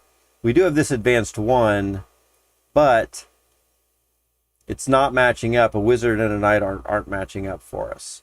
And then we've got an advanced 3, but we don't have any other things to match up with that because I guess it knocked out our advanced 4. And then we've got an advanced, here we got another thing, a possibility of advanced 3 with advanced 4. for a thief and a pirate. Seems to me like a thief and a pirate probably are going to go together. Nope. Thief with an archer and pirate with a monk. So those two don't have matching abilities here.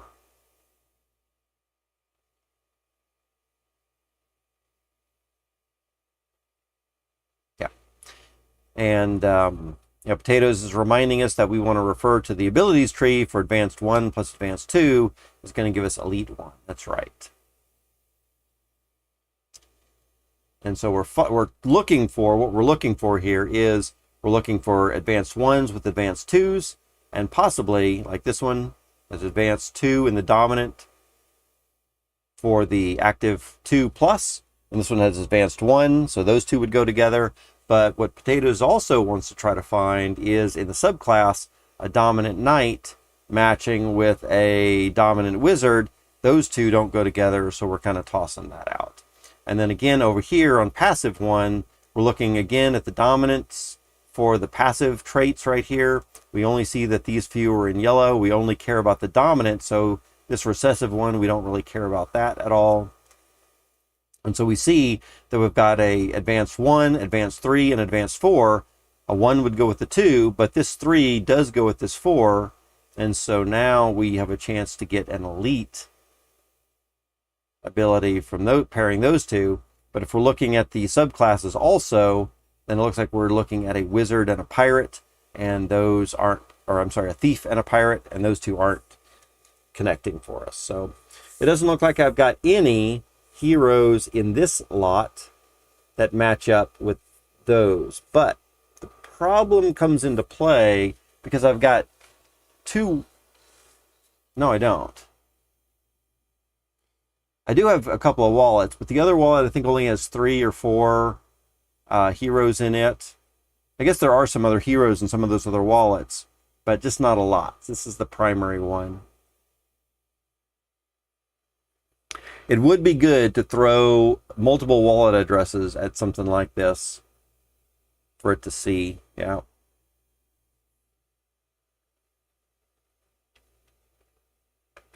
As far as matching these, I mean, maybe still, even if we don't look at the subclass, maybe we could look at the primary class, right?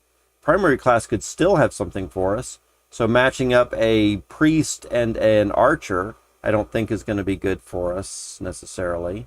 So if we look over here, a priest does not really match with an archer, so we don't necessarily care about that.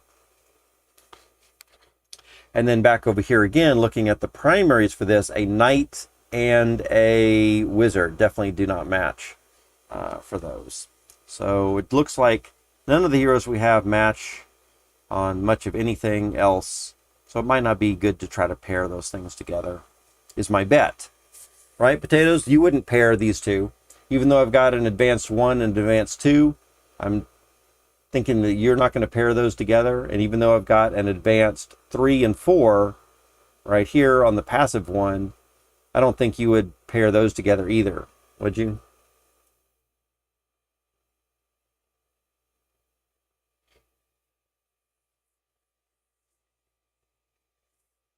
I'm going to guess not, but I'll give you a chance to give a reply.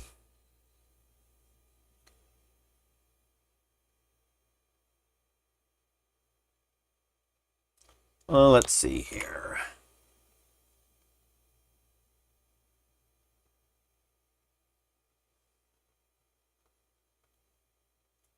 Let me take a look at my to-do list again. See what else I can do here on stream.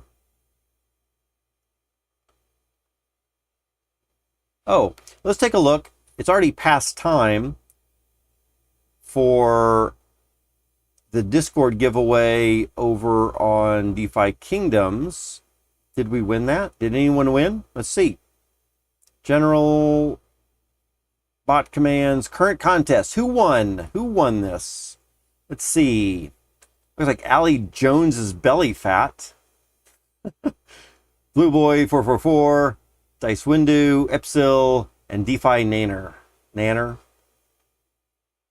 Those are the 5 winners for the 10,000 gold, 400 tears, a blue egg, 50 lantern eye, 50 iron scale, 1 gray egg, 50 or 45 rock root, and 35 dark wheat. And there were 1,157 entries for that. 5 winners. So congratulations to those guys there. I don't think anybody that I know, in fact, I don't recognize any of those names at all.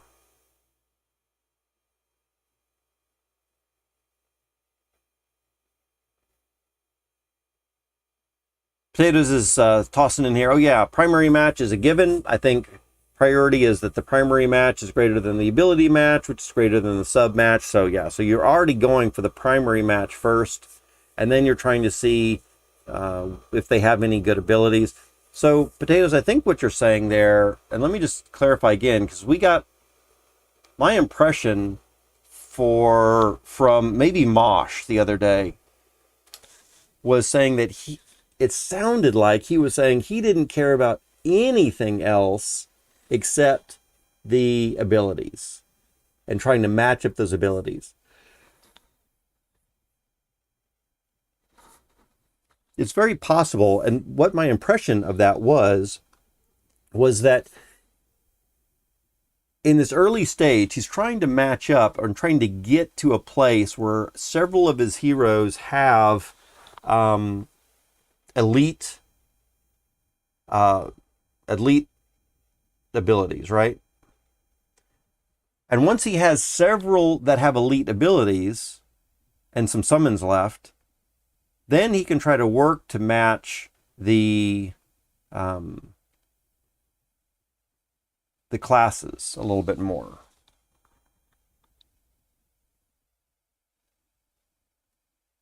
Maybe he is trying to do both at the same time, but like I said, my impression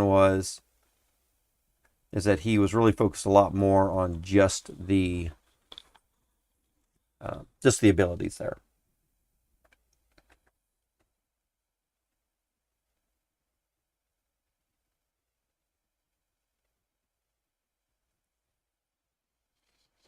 I guess if we do match a couple of these other advanced abilities, then you end up with a couple of heroes that you could then try to pair and get their classes aligned properly.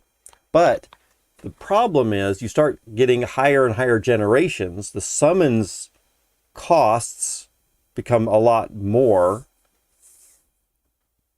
and you end up with heroes that have a limited number of summons left, right? So for example, this Generation 3 hero right here, Seth Starflame, only has 2 summons, and he only started with 2. He's a Generation 3. Here's a Generation 2 that only started with 4 summons. Here's a Generation 2 that has 8 summons, though, so of course that's better. But then also, some of the heroes that I've collected at least might have started off with a lot of summons, like this guy right here, Generation 1, started with 10, but he's only got 5 left. And then you start running into situations like this here's a Generation 7 hero, and once you start getting high generations like that, then you start running into problems where the very first summons from a Generation 7 hero is going to cost you 76 crystal right off the bat. And you've only got, a total of 4 summons maximum. So if you're trying to get that transcendent, Dread Knight, you've only got a limited number of summons to get all of that stuff accomplished.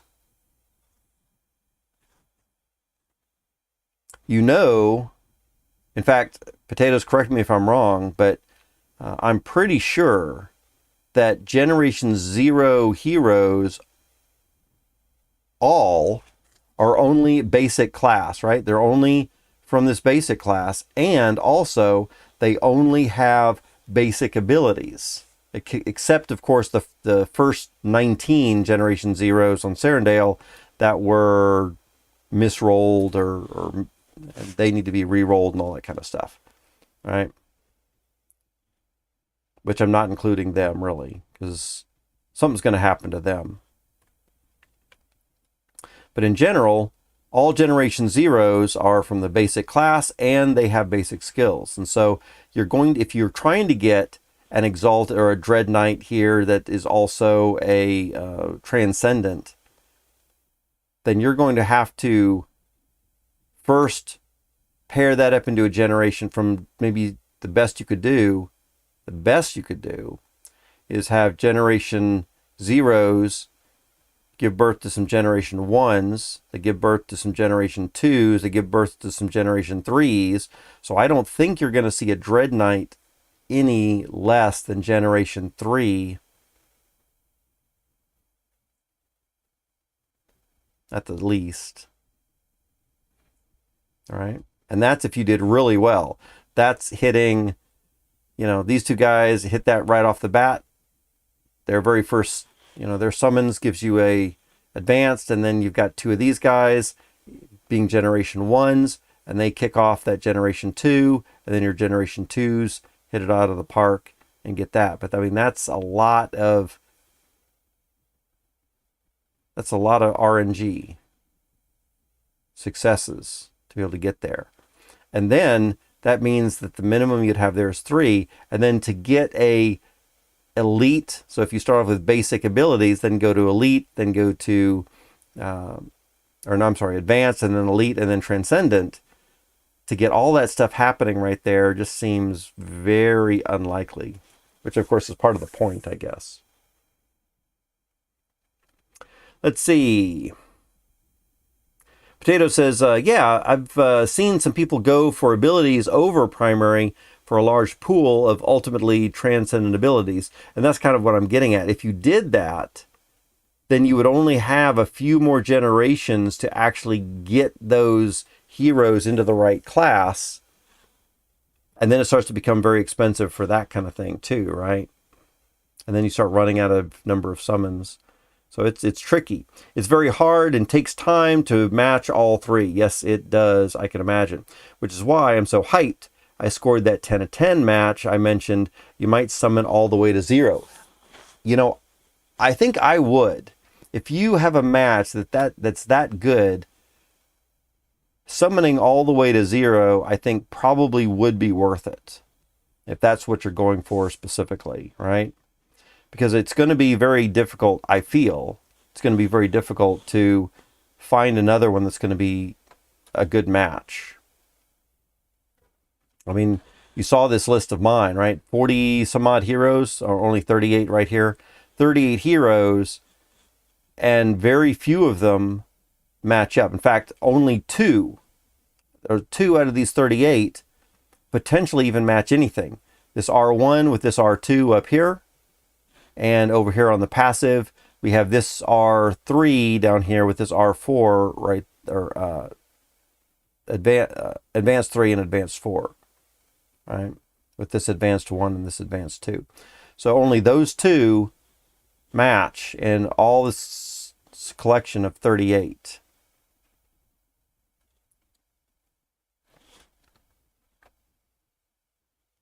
And we find out that even those might not necessarily be great for other reasons. Their classes, subclasses don't match, wouldn't make a good match. In which case, why? Because I think a lot of people aren't looking at those advanced classes yet. So even if we did get an elite from something like there, we'd have to find the right buyer for that, I think. Maybe I'd just go directly to Mosh and I'd say, hey, I've got this elite. Can you do something with it? Would have some specialty players out there, kind of like, going to a specialty shop for something. I think you'd have some specialty people that could deal with certain things. You get a higher price from those people, because I think most of the players, at least right now, are just looking at profession. And if your profession stuff isn't matched up, then they don't even care, or they might think it's worth less.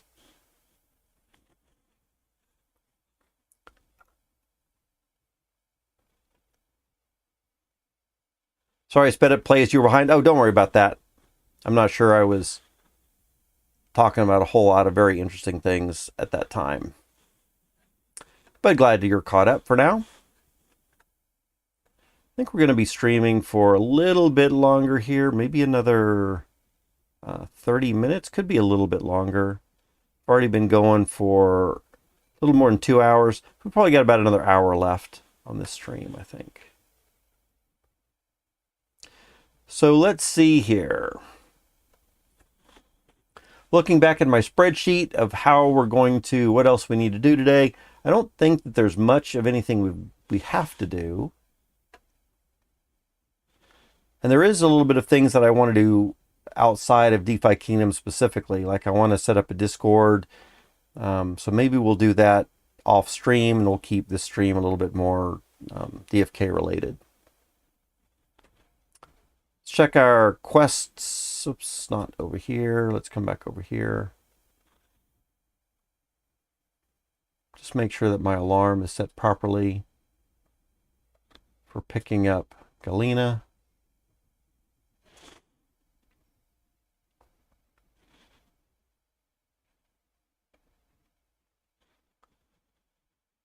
All right. Active quests. 2 hours and 50 minutes. Yeah, that's about right. Okay. Let's see. Scored a Seer Summoner. G2 909 with active advanced for 48 crystal. Oh, wow. You know, that's something maybe we should do real quick, is go look in the tavern. Not that I have money to buy anything right now.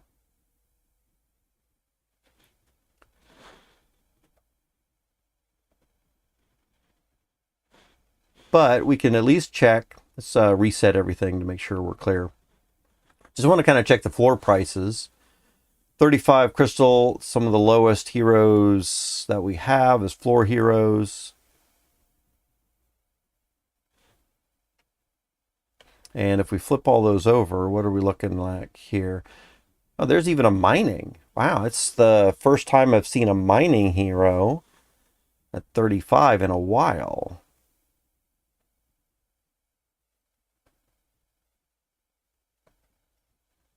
Let's see. It's a mining seer, so that's not really a great... Seer isn't going to make a great miner. Level 1, Gen 2. Maybe that's why it's priced so low. A couple of fishers out there. Some foragers, a bunch of foraged fishers. Gardeners have been snatched up recently. I think I'm not seeing quite as many gardeners out here as I used to. More fishing and foraging, all in that row. Again, more fishing and foraging, but no gardeners. More fishing, foraging. There's another miner, but again, no gardeners. I think with Crystal Vale's new gardening way quest, gardeners, I'm glad I snatched up so many gardeners when I did. I think I took $100 a couple of weeks ago and bought about 10 gardeners. Since heroes were, and they were kind of floor level as well. Heroes were about $7, $8, $9 each, and with that $100, I bought about 10 of them. Gardeners specifically, I think. Not that I was prophetic or anything, just that those were the ones that nobody wanted, and I was like, well, I'll scoop these up then. So I thought they would have some good use later, even if they weren't being utilized at the moment. So here we got another miner. Let's check this one out right here. A miner wizard. Definitely not a good miner as well. In fact, we can just come over here and take a look. Seers and wizards make the worst miners of all of the classes. But they are good for other things, including PvP. More mining and fishing. Let's just check out this miner again. Thief miner. Fishing and mining.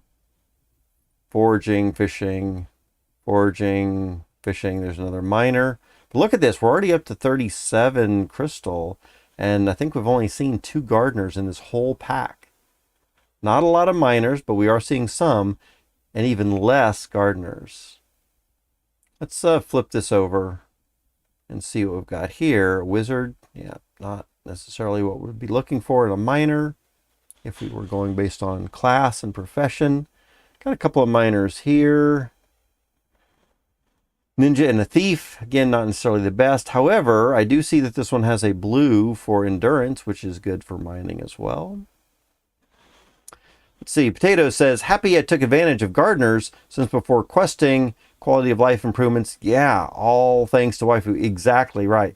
So that's exactly what spurred me on also, was the waifu bot. I realized I just need more heroes. I don't necessarily care what they're, what they're like. I just need to be questing with more stuff. So, and I realized that I didn't have a ton of gardeners, although I had several, because nobody else wanted them. But as the waifu bot helped me to realize that I still needed to get a certain number of gardeners to go and be most efficient at my questing, I did pick up several more. So yeah, I agree with you. Yep. Absolutely. Let's check out this miner right here. Priest. I think priests are still pretty low on the mining scale, if I'm correct. Yeah, they are. So now it seems that a lot of people are just skipping over foragers or fishers. I have a feeling that something's still going to be good with those. We might want to be scooping the floor up for those pretty soon too. Here's a gardener. Strength and luck, bonuses. It's already got a little bit of experience points with that as well. A gardener archer. Actually? Gardening? Archer is the worst. Okay. I guess I was thinking of something else. Maybe I was thinking of Archer Forager being a little bit higher up on the list. Yeah. Archers do not make good gardeners for whatever reason.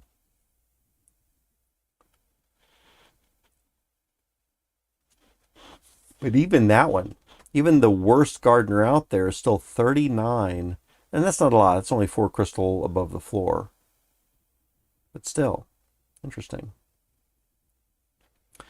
And there's another gardener. A knight. Is it a warrior that makes a good gardener?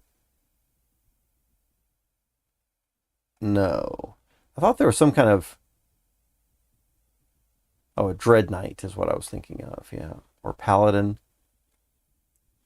These bulky fighting classes, I would be a little surprised that they would make good gardeners, but they do.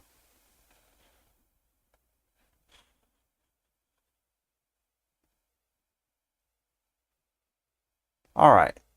Guess enough scrolling down through here. Just looking at some of the floor stuff. One thing I wanted to look at was the floor prices in general, and checking out the tavern every now and then is pretty decent.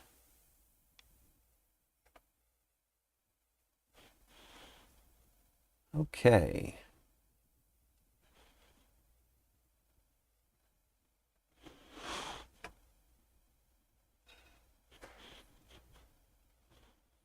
I think that's all that I can do right now from my... Oh, no. There is one other thing. The level up specs, let's X out of that window. Oh, no, let's take a look at that. Level up specs, this is what I want to do. I wanted to make sure that these guys did not level up. So we're going to be ignoring those for level up. And we're going to go ahead and save that file. Okay. I'm out. Have a good one, potatoes. See you later, potatoes. Tomorrow, by the way, I'm going to be on Sergeant Filthy McNasty's stream, I think. So you might catch me over there. I might not be doing my... Well, I might be doing my stream, but I'll definitely be involved with him. So, see you tomorrow. Have a good one.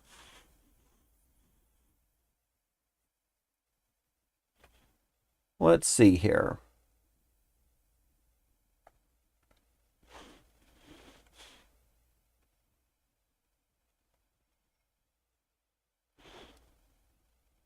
So I did check, or I did set in place that block level 1s from leveling up for Fight Club. Yes.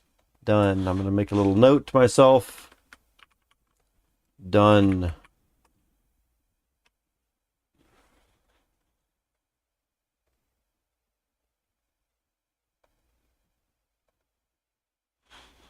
And maybe we could even move it off to a done status down there at the bottom.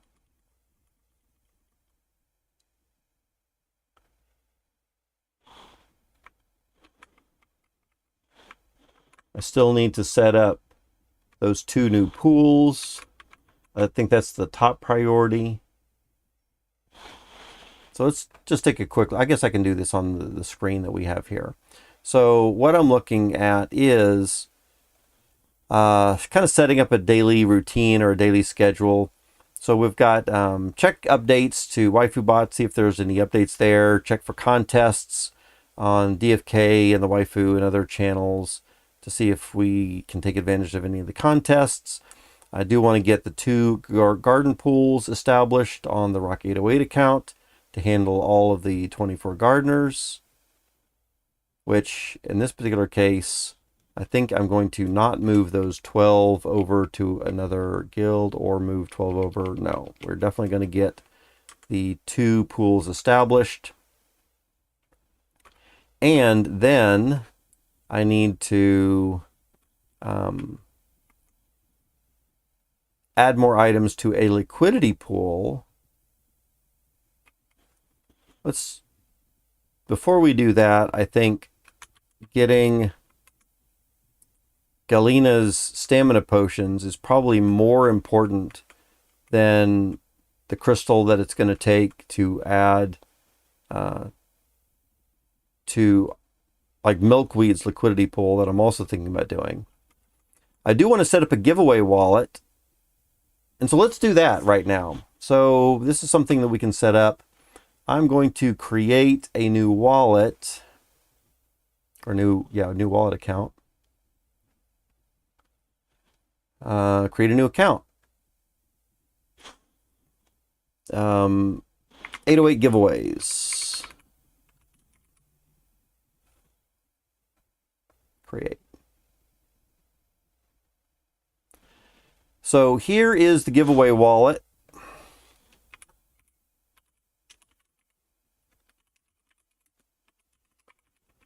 For 808 community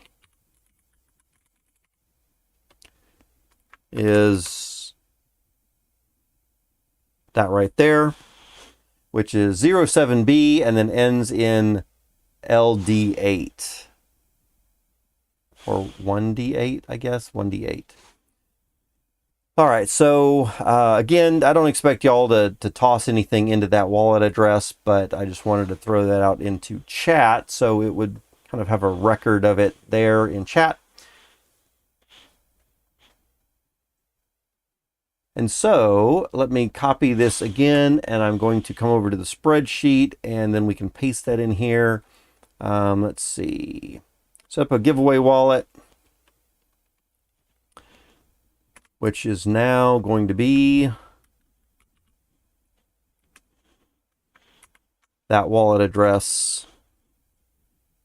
And Potatoes is contributing 20 frost. In fact, I'll wait until tomorrow to actually send that since Potatoes has already left. But I do want to send over the 20 frost bloaters that Potatoes won the other day into the community wallet for giveaways in the future.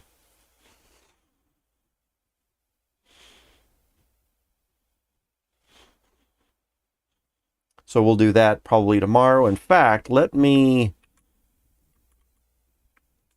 raise that up a little bit.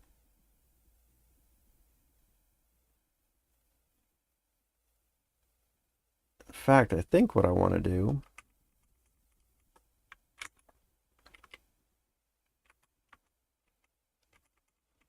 take these items, move them down on the spreadsheet, and then I think we can take,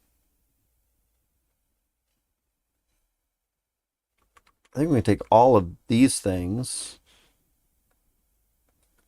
and move them down one at least.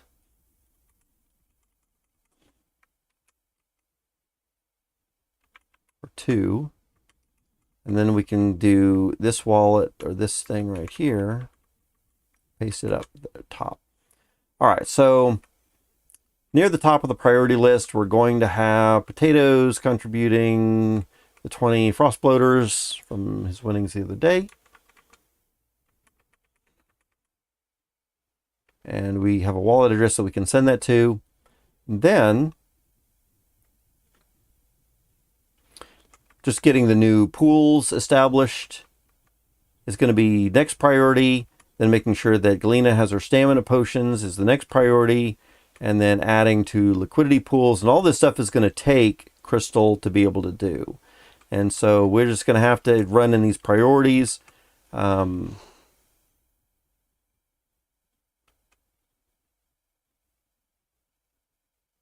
Maybe I want to even move up Galena's stamina potions up a little bit higher there.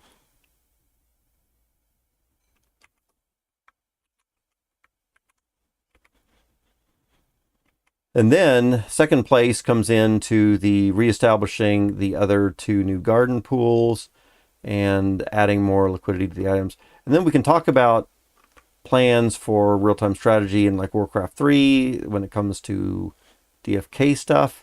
We do want to like build our own maybe RTS, Discord game, dungeon crawler, something.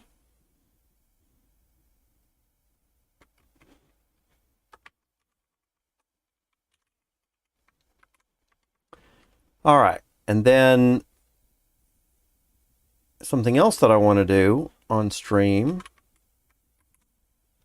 at some point is talk about, Nobel, you're probably the only person here. Is anybody else listening in chat? I've had small numbers of viewers these days. Most of y'all are lurking, and that's perfectly fine. But I'm wondering if anybody else is out there right now.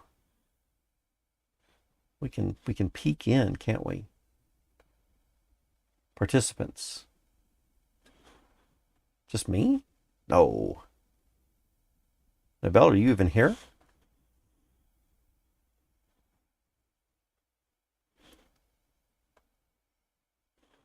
Let me come over to another YouTube window.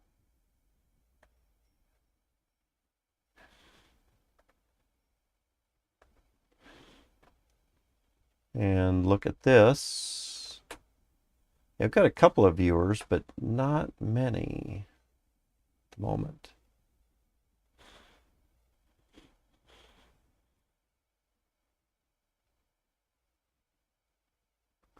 That is Twitch chat right there, which we can get rid of.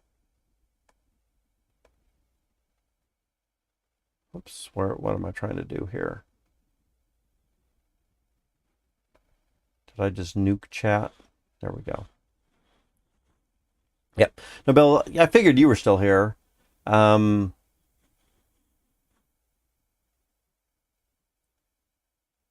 Looks like I've got a couple of viewers, but not very many right now. So I don't want to talk too much, I guess, about or make any big decisions on community things, but we do want to at least start to think about the fact that we've got a priest or gardener. Tell you what, I want to come into Discord and let's do this. Let's just throw this in here. For DeFi Kingdoms section, let's put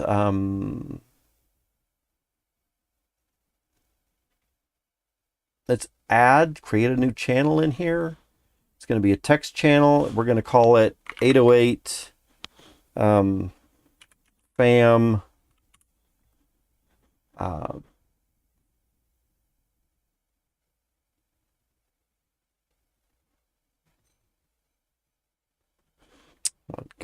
governance for the wallet.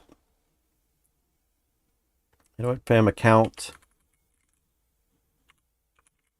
governance.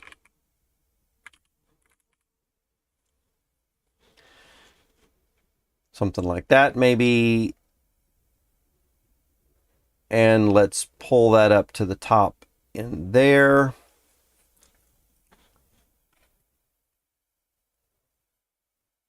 Let's say this is a channel dedicated to the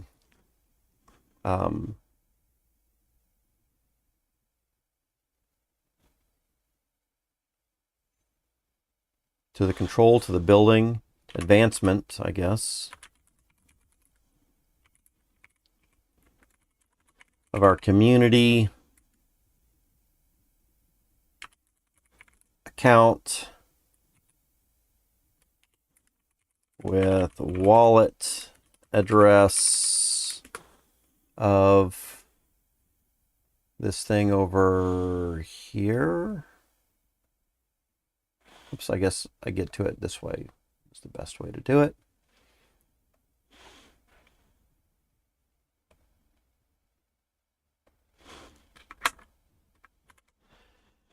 Oh, let's see.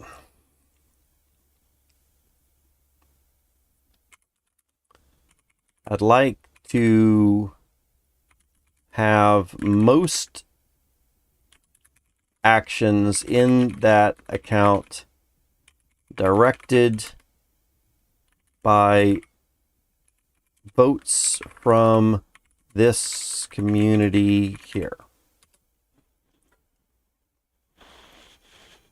And so the idea is going to be who's going to be involved with the governance of this account. And I think what we're going to do is we're going to have probably a governance token specifically for this account. And if you invest in the governance token, you're going to not only have the ability to have control over this, but I think you're also going to get some kind of reward from this. Let's see. So maybe we should say something like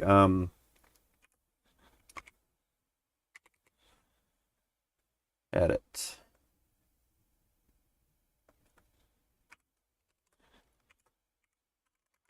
Governance token holders for this account, for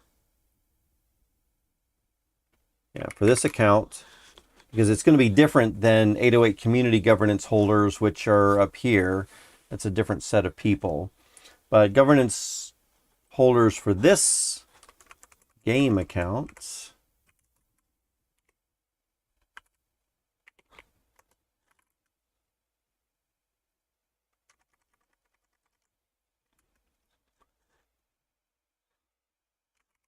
will get to vote on what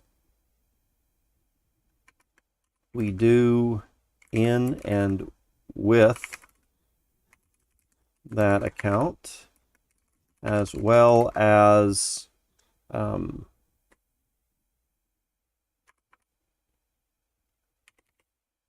take a little profit sharing from that account. From that, when I say account, I mean from that wallet / account. Okay. That's the idea.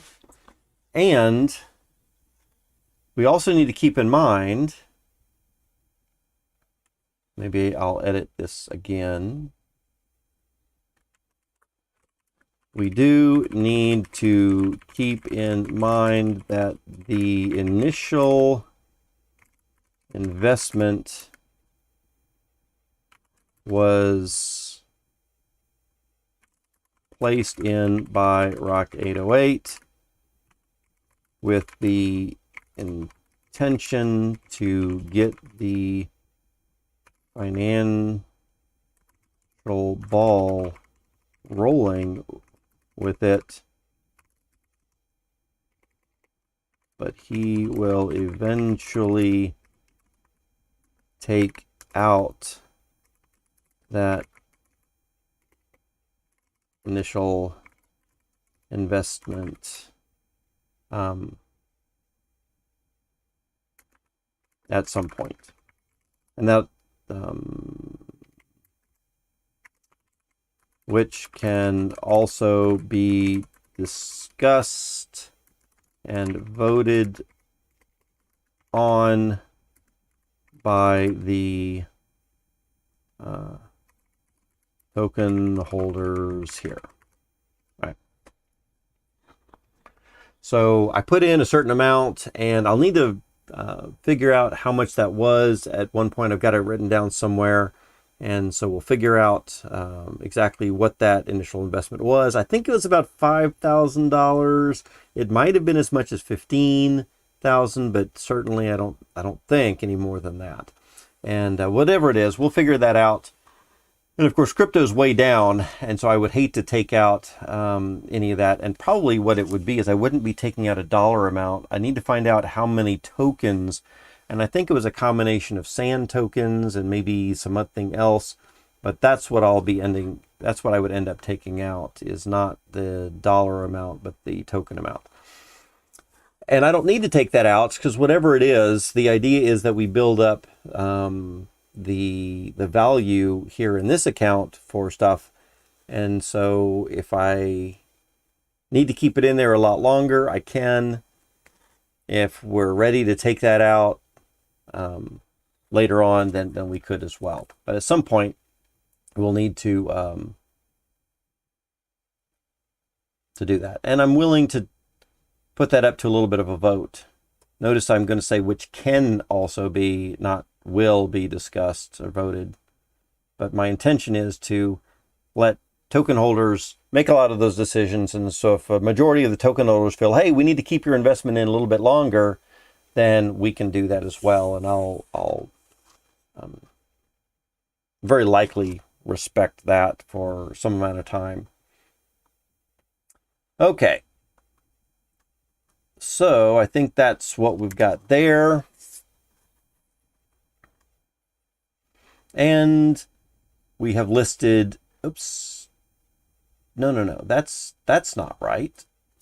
This is not quite correct. That account that I've listed there is the giveaways account. What I really mean is this play to earn account. This is the account right here that actually was the investment account. Let's edit this again. If I don't be careful, I'm going to pull a frisky fox and have misinformation that then people think I'm doing something sneaky. Oh, he said this address and now he's changing it. Dude, sometimes things just happen, you know. Sometimes we make mistakes. Sometimes information doesn't get updated in places. So, all right. So let's see. That's the wallet address. And then we also have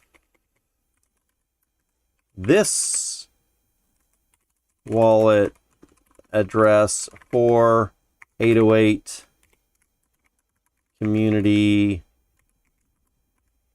giveaways.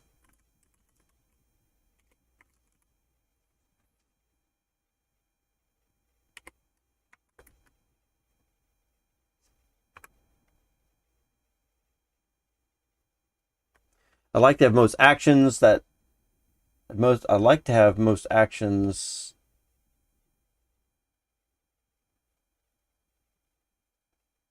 for these accounts for these wallets, I guess would be maybe a better word. Directed, I'd like to have most actions for these wallets directed by votes from this community here. Yes. Governance token holders for governance token holders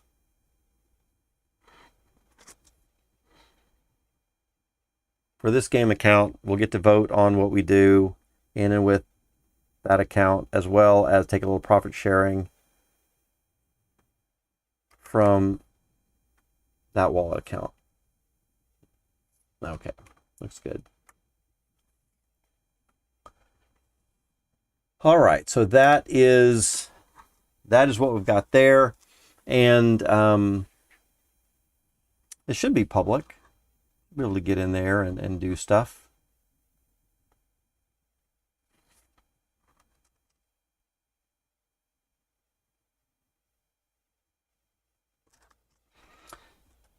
And so then what we'll need to do is we'll need to find the little governance token. We'll need to figure out how we're going to put that together. And I think one of the things that we might do is maybe set up the governance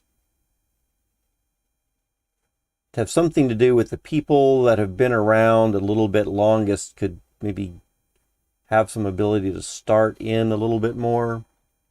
Like Nobel is an example. You're here a lot, and I don't know if you have any interest.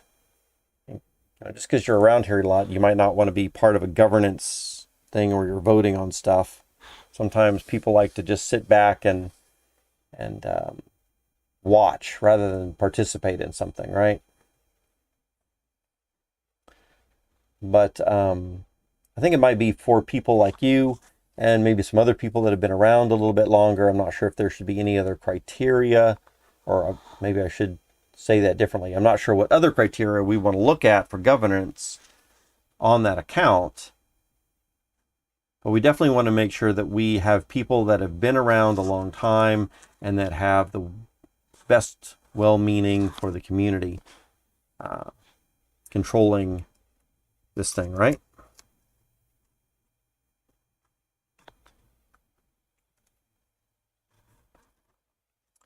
Okay.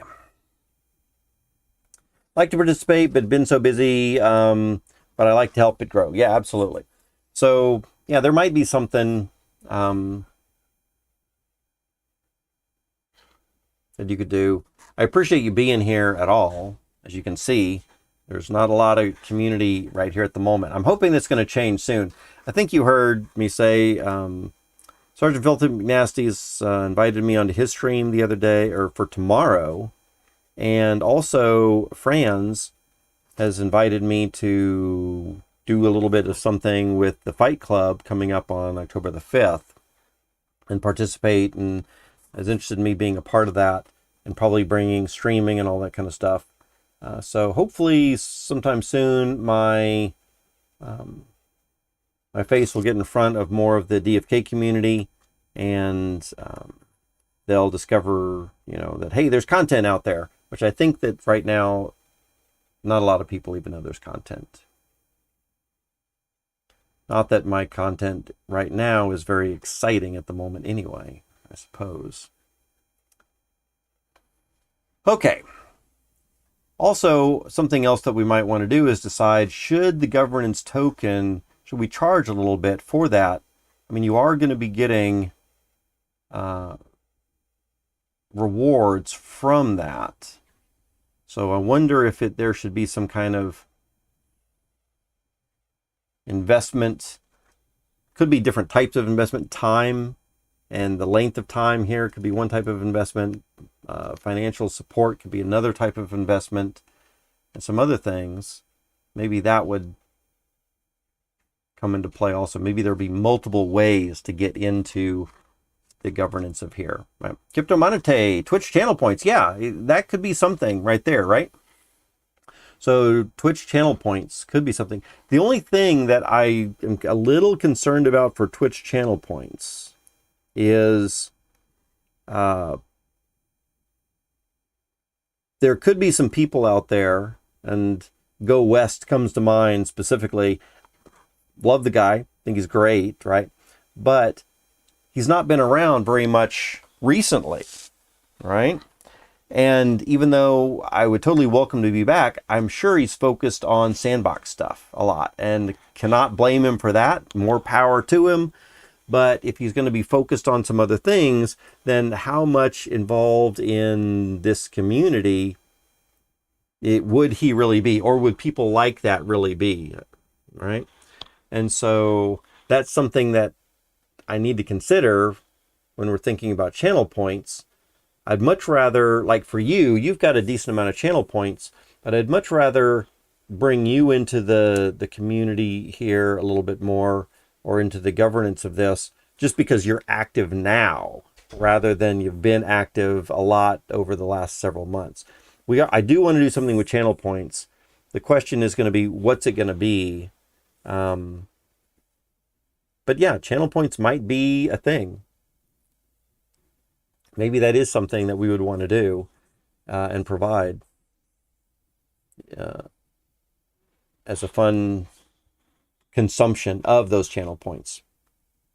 Maybe what it would be is, maybe there would be like a monthly subscription in a way, right? Where y'all would subscribe to the governance, and it would cost a certain amount of channel points every month. Not all of your channel points, of course, but maybe you would have to be something like, 1,000, and I have no idea how fast y'all are getting channel points. So I'm just throwing out a random number that's probably way too low, but maybe something like 1,000 channel points a week or a month or something like that, where it's a small amount. I wouldn't want it to even be anything like 50% or anything like that from what you're making. But what that would mean is it would be people on a regular basis, right? Those people on a regular basis who are here month after month, continuing to gain those channel points, would be the ones that would be able to stay in the governance account for longer and continue to stay in there, and then continue to reap those rewards and have, voting power and all that control, right? Let's see, maybe I should put out some ideas for entry or access to governance here. Might be things like a certain amount of time in the community, perhaps a certain amount of channel points spent each week or month to continue access. Maybe better spell this right. Community. Got these things reversed.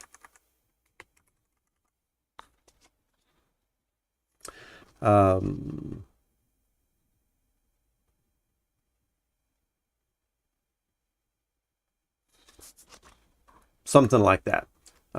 Perhaps might need to be a Twitch subscriber, Twitch YouTube subscriber, something like that. Twitch subscriber / YouTube join, something like that. Yeah, Rock 808 Season 2 pass. Might consider something like holding Rock 808 Season pass, whether that's a Season 1, 2, 3, whatever the current pass is, perhaps. But yeah, something like that. Exactly, Crypto Monete. And I'm just throwing out ideas right here. I don't want to make it too difficult for anyone, especially if the prizes, at least right now, are not going to be fantastic. But yeah, and discounts for season 1 holders. Oh yeah, that's absolutely true.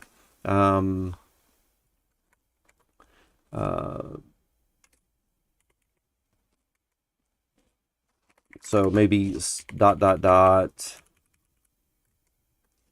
Some rewards could include things like discounts on quote Rock 808 season passes. Oops, I think an asterisk might actually do something a little weird in here. Let's just press enter and see what happens. No, that's fine. Okay. Maybe also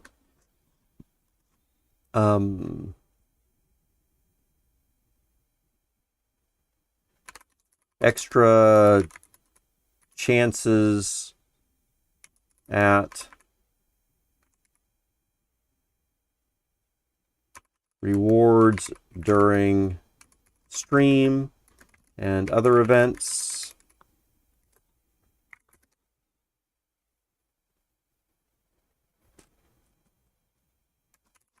Some kind of reward sharing from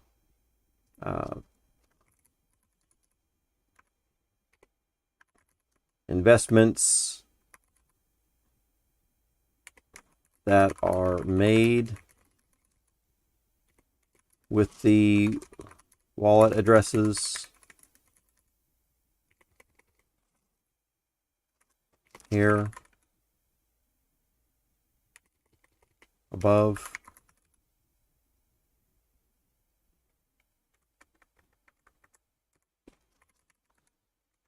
Try to be a little bit more clear with that. Something like that, right?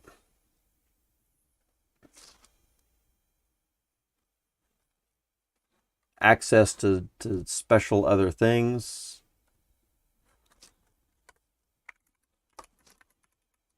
Access to other events or special things. Trademark, be funny. Something like that, right?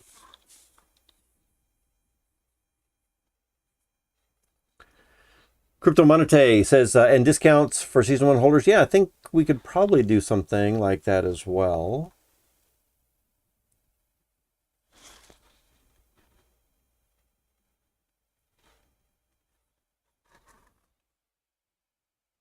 But yeah, those type of things right there, right? So, and then specifically, this is a DeFi Kingdoms account, and so we might want to make sure that we have people that are a little bit more involved in DeFi Kingdoms. And we might do the same thing for like a sandbox thing as well, right? So as we start to do more in sandbox at some point, then we might have the same type of thing. I might have a wallet dedicated towards sandbox investments and sandbox giveaways a little bit more. This 808 community giveaway, at least right now, can include sandbox assets and DeFi Kingdoms and other assets here as well that I should be able to give away. I also want to do a little bit more with the trading cards stuff, making that into a game since we have a little bit more control over those NFTs. Maybe we could make something like that into some good rewards and actually have a playable something with that at some point.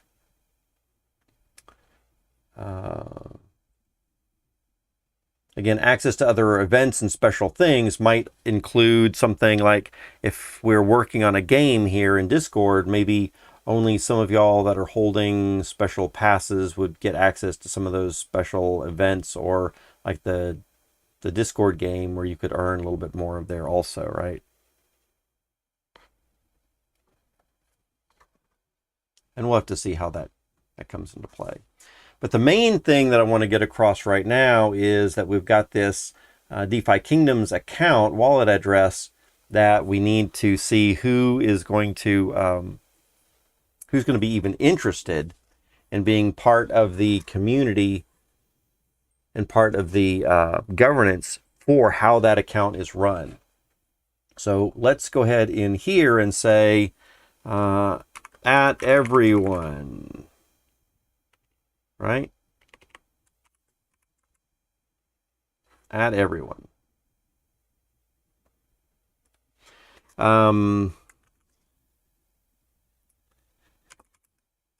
For anyone not aware, ... I've been streaming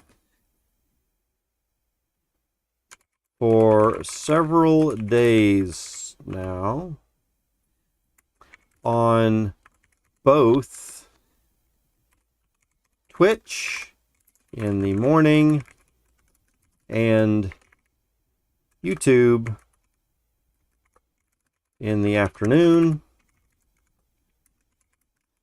for about 3 hours each stream. Total 6+ hours a day. I'd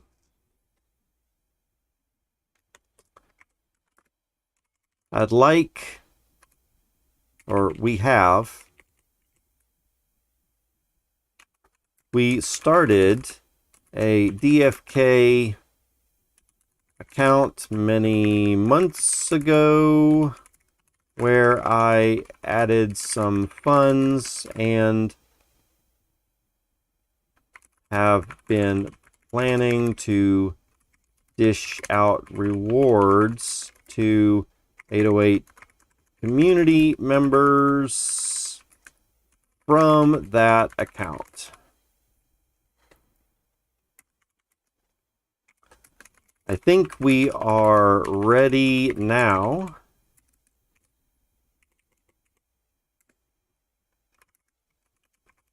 to start adding, or start allowing community members to vote on what's being done in there. Community members to vote on what should be done with proceeds from that wallet. If you are interested in being part of that guild slash governance group of people, please let me know here ASAP. As what? Access will be limited as what's the word I'm looking for? BRB. Baby needs changed diaper. Oh man, no bell. All right. Please let me know here ASAP. Here. ASAP. ... As like space is limited, or as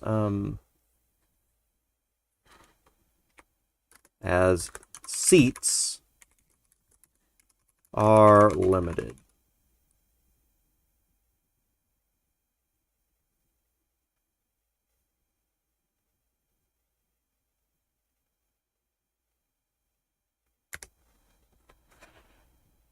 $163 people, most of them not active anymore, or don't seem to be.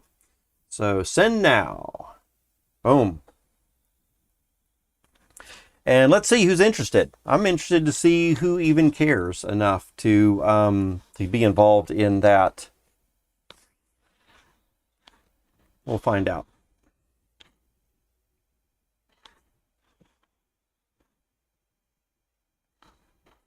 Maybe what I should say is, well, no, I don't want to.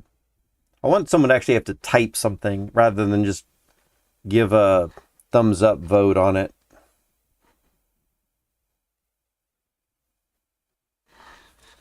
Otherwise, it's too easy just to click something.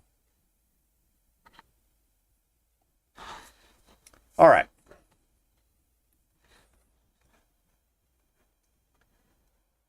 Let's see. It is 3 hours now into the stream, and I think we've just about covered all of the things that we wanted to do for the stuff today. Let me take a quick peek at what we've got on the spreadsheet here. So we have set up, we do want to set up a giveaway topic in the Darlantis Discord as well. I can do that off stream perhaps. And I also want to get some kind of a little bot going, kind of like what the DFK stuff has, where you can kind of vote. In fact, I think I might even already have something set up, but I'll need to look into it off stream. I'm probably about to wrap up stream here real quick, as we are at the 3 hour mark. And it is a little after 5 p.m. my time. Let's give Nobel a chance to get back, just in case they have anything he wants to say. Otherwise, guys, thanks for being here. Crypto Monete, Nobel, Potatoes.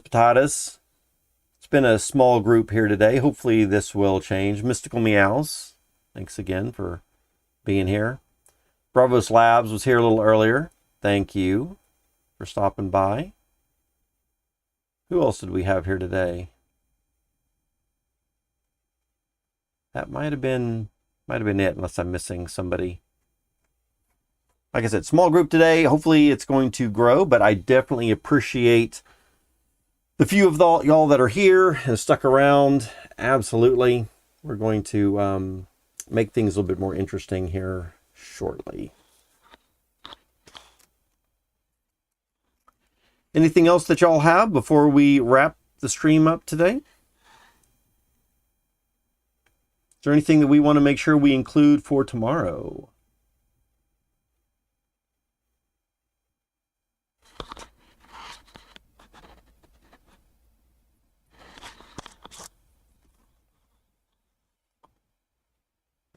One thing I'll do that off stream. I did want to make sure that I got my my bot restarted with the new configuration that's going to block other level 1s from leveling up. In fact, I probably want to block all level 1s from leveling up right now, so even if we add new ones, then they will not level up. Or, yeah. But I can do that off stream. Let's get back over here and see what's happening with this account. Here's our 808 fam account. We've got 2 little gardeners going. And one of the things, I think one of the first things that we need to vote on is, in fact, let's just come over here and off into here.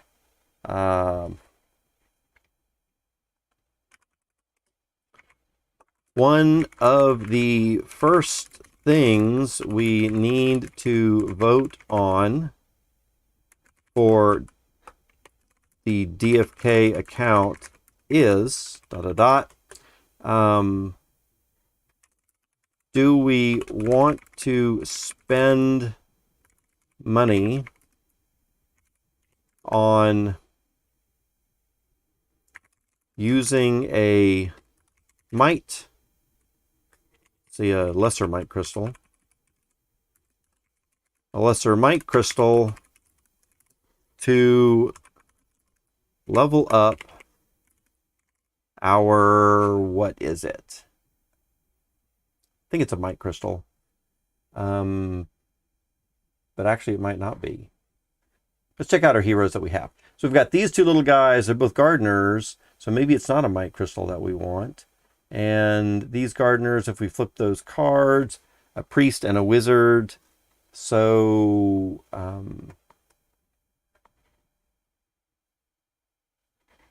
let's see, and I think it was the priest.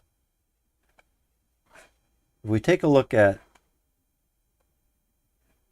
the level up specs,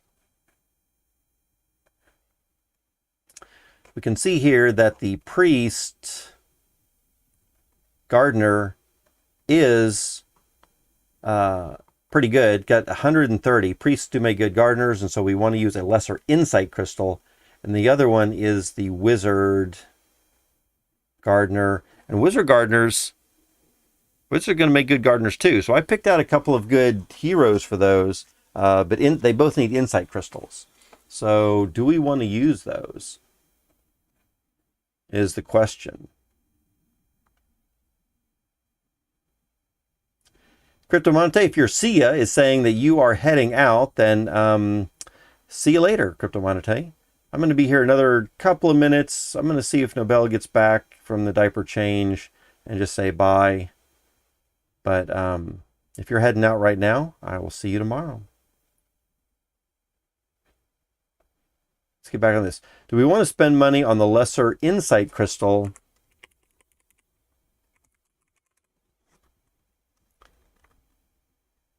to level up our two gardening heroes?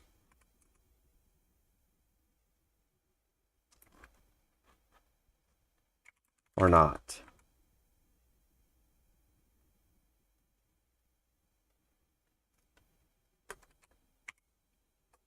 If anyone is unsure of why or why not to do this, please ask here, and we can discuss pros and cons. But a short answer is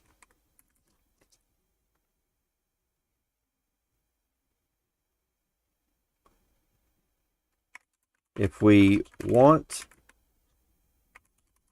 the gardeners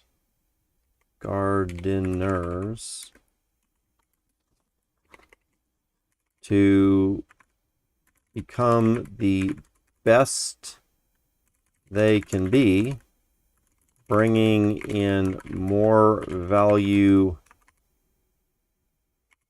quicker in the future, then using crystals, using those crystals is probably best.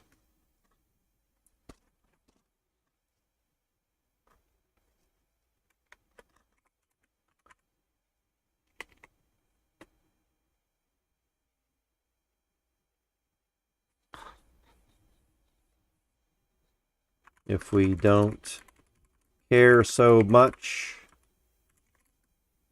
about building them up,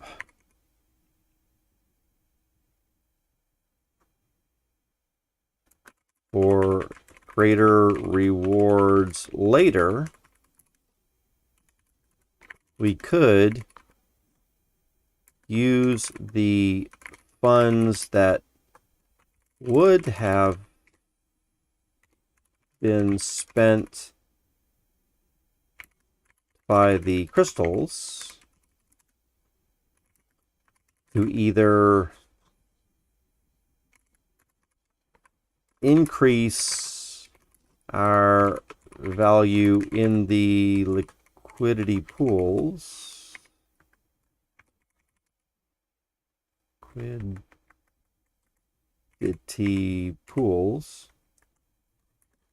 or we could just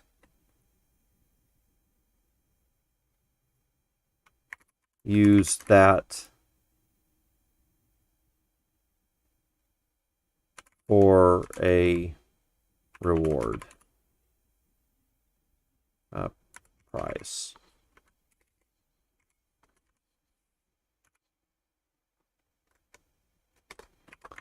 Thoughts?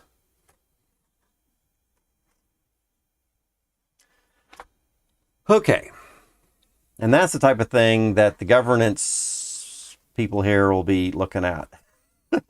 And like I said, some people might like the aspect where they get to control a little bit about what we're doing there, and other people might say, that's too much to think about, I don't even care. So we'll see who wants to be part of this kind of thing or not.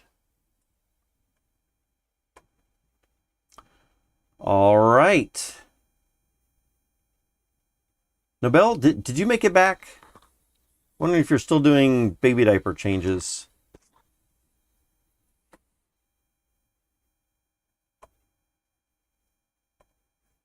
But these are our two heroes that we've got. This one is about to level up probably in, ooh, looks like maybe in just another day. And this one just leveled up, and we did not use a crystal on it.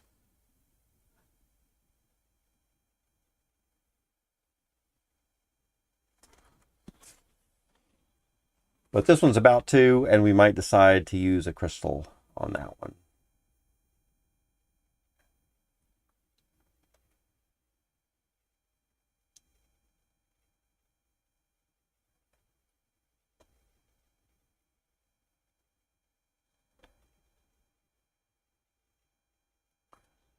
All right, guys.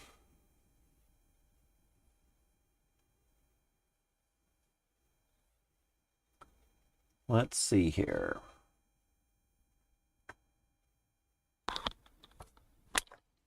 Mosquito in here. I did not get it, I don't think.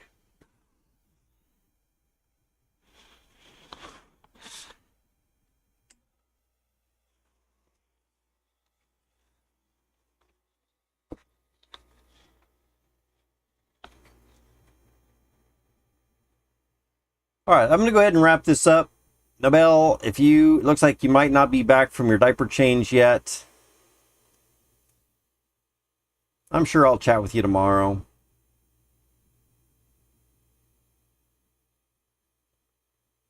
And I see a pesky mosquito in here right now, so I'm going to try to get rid of it. Anyway, guys, I'll see y'all tomorrow. Have a great day.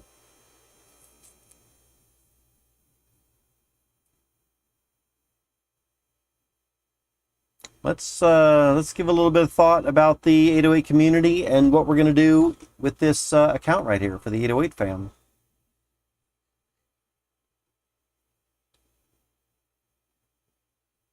See y'all tomorrow.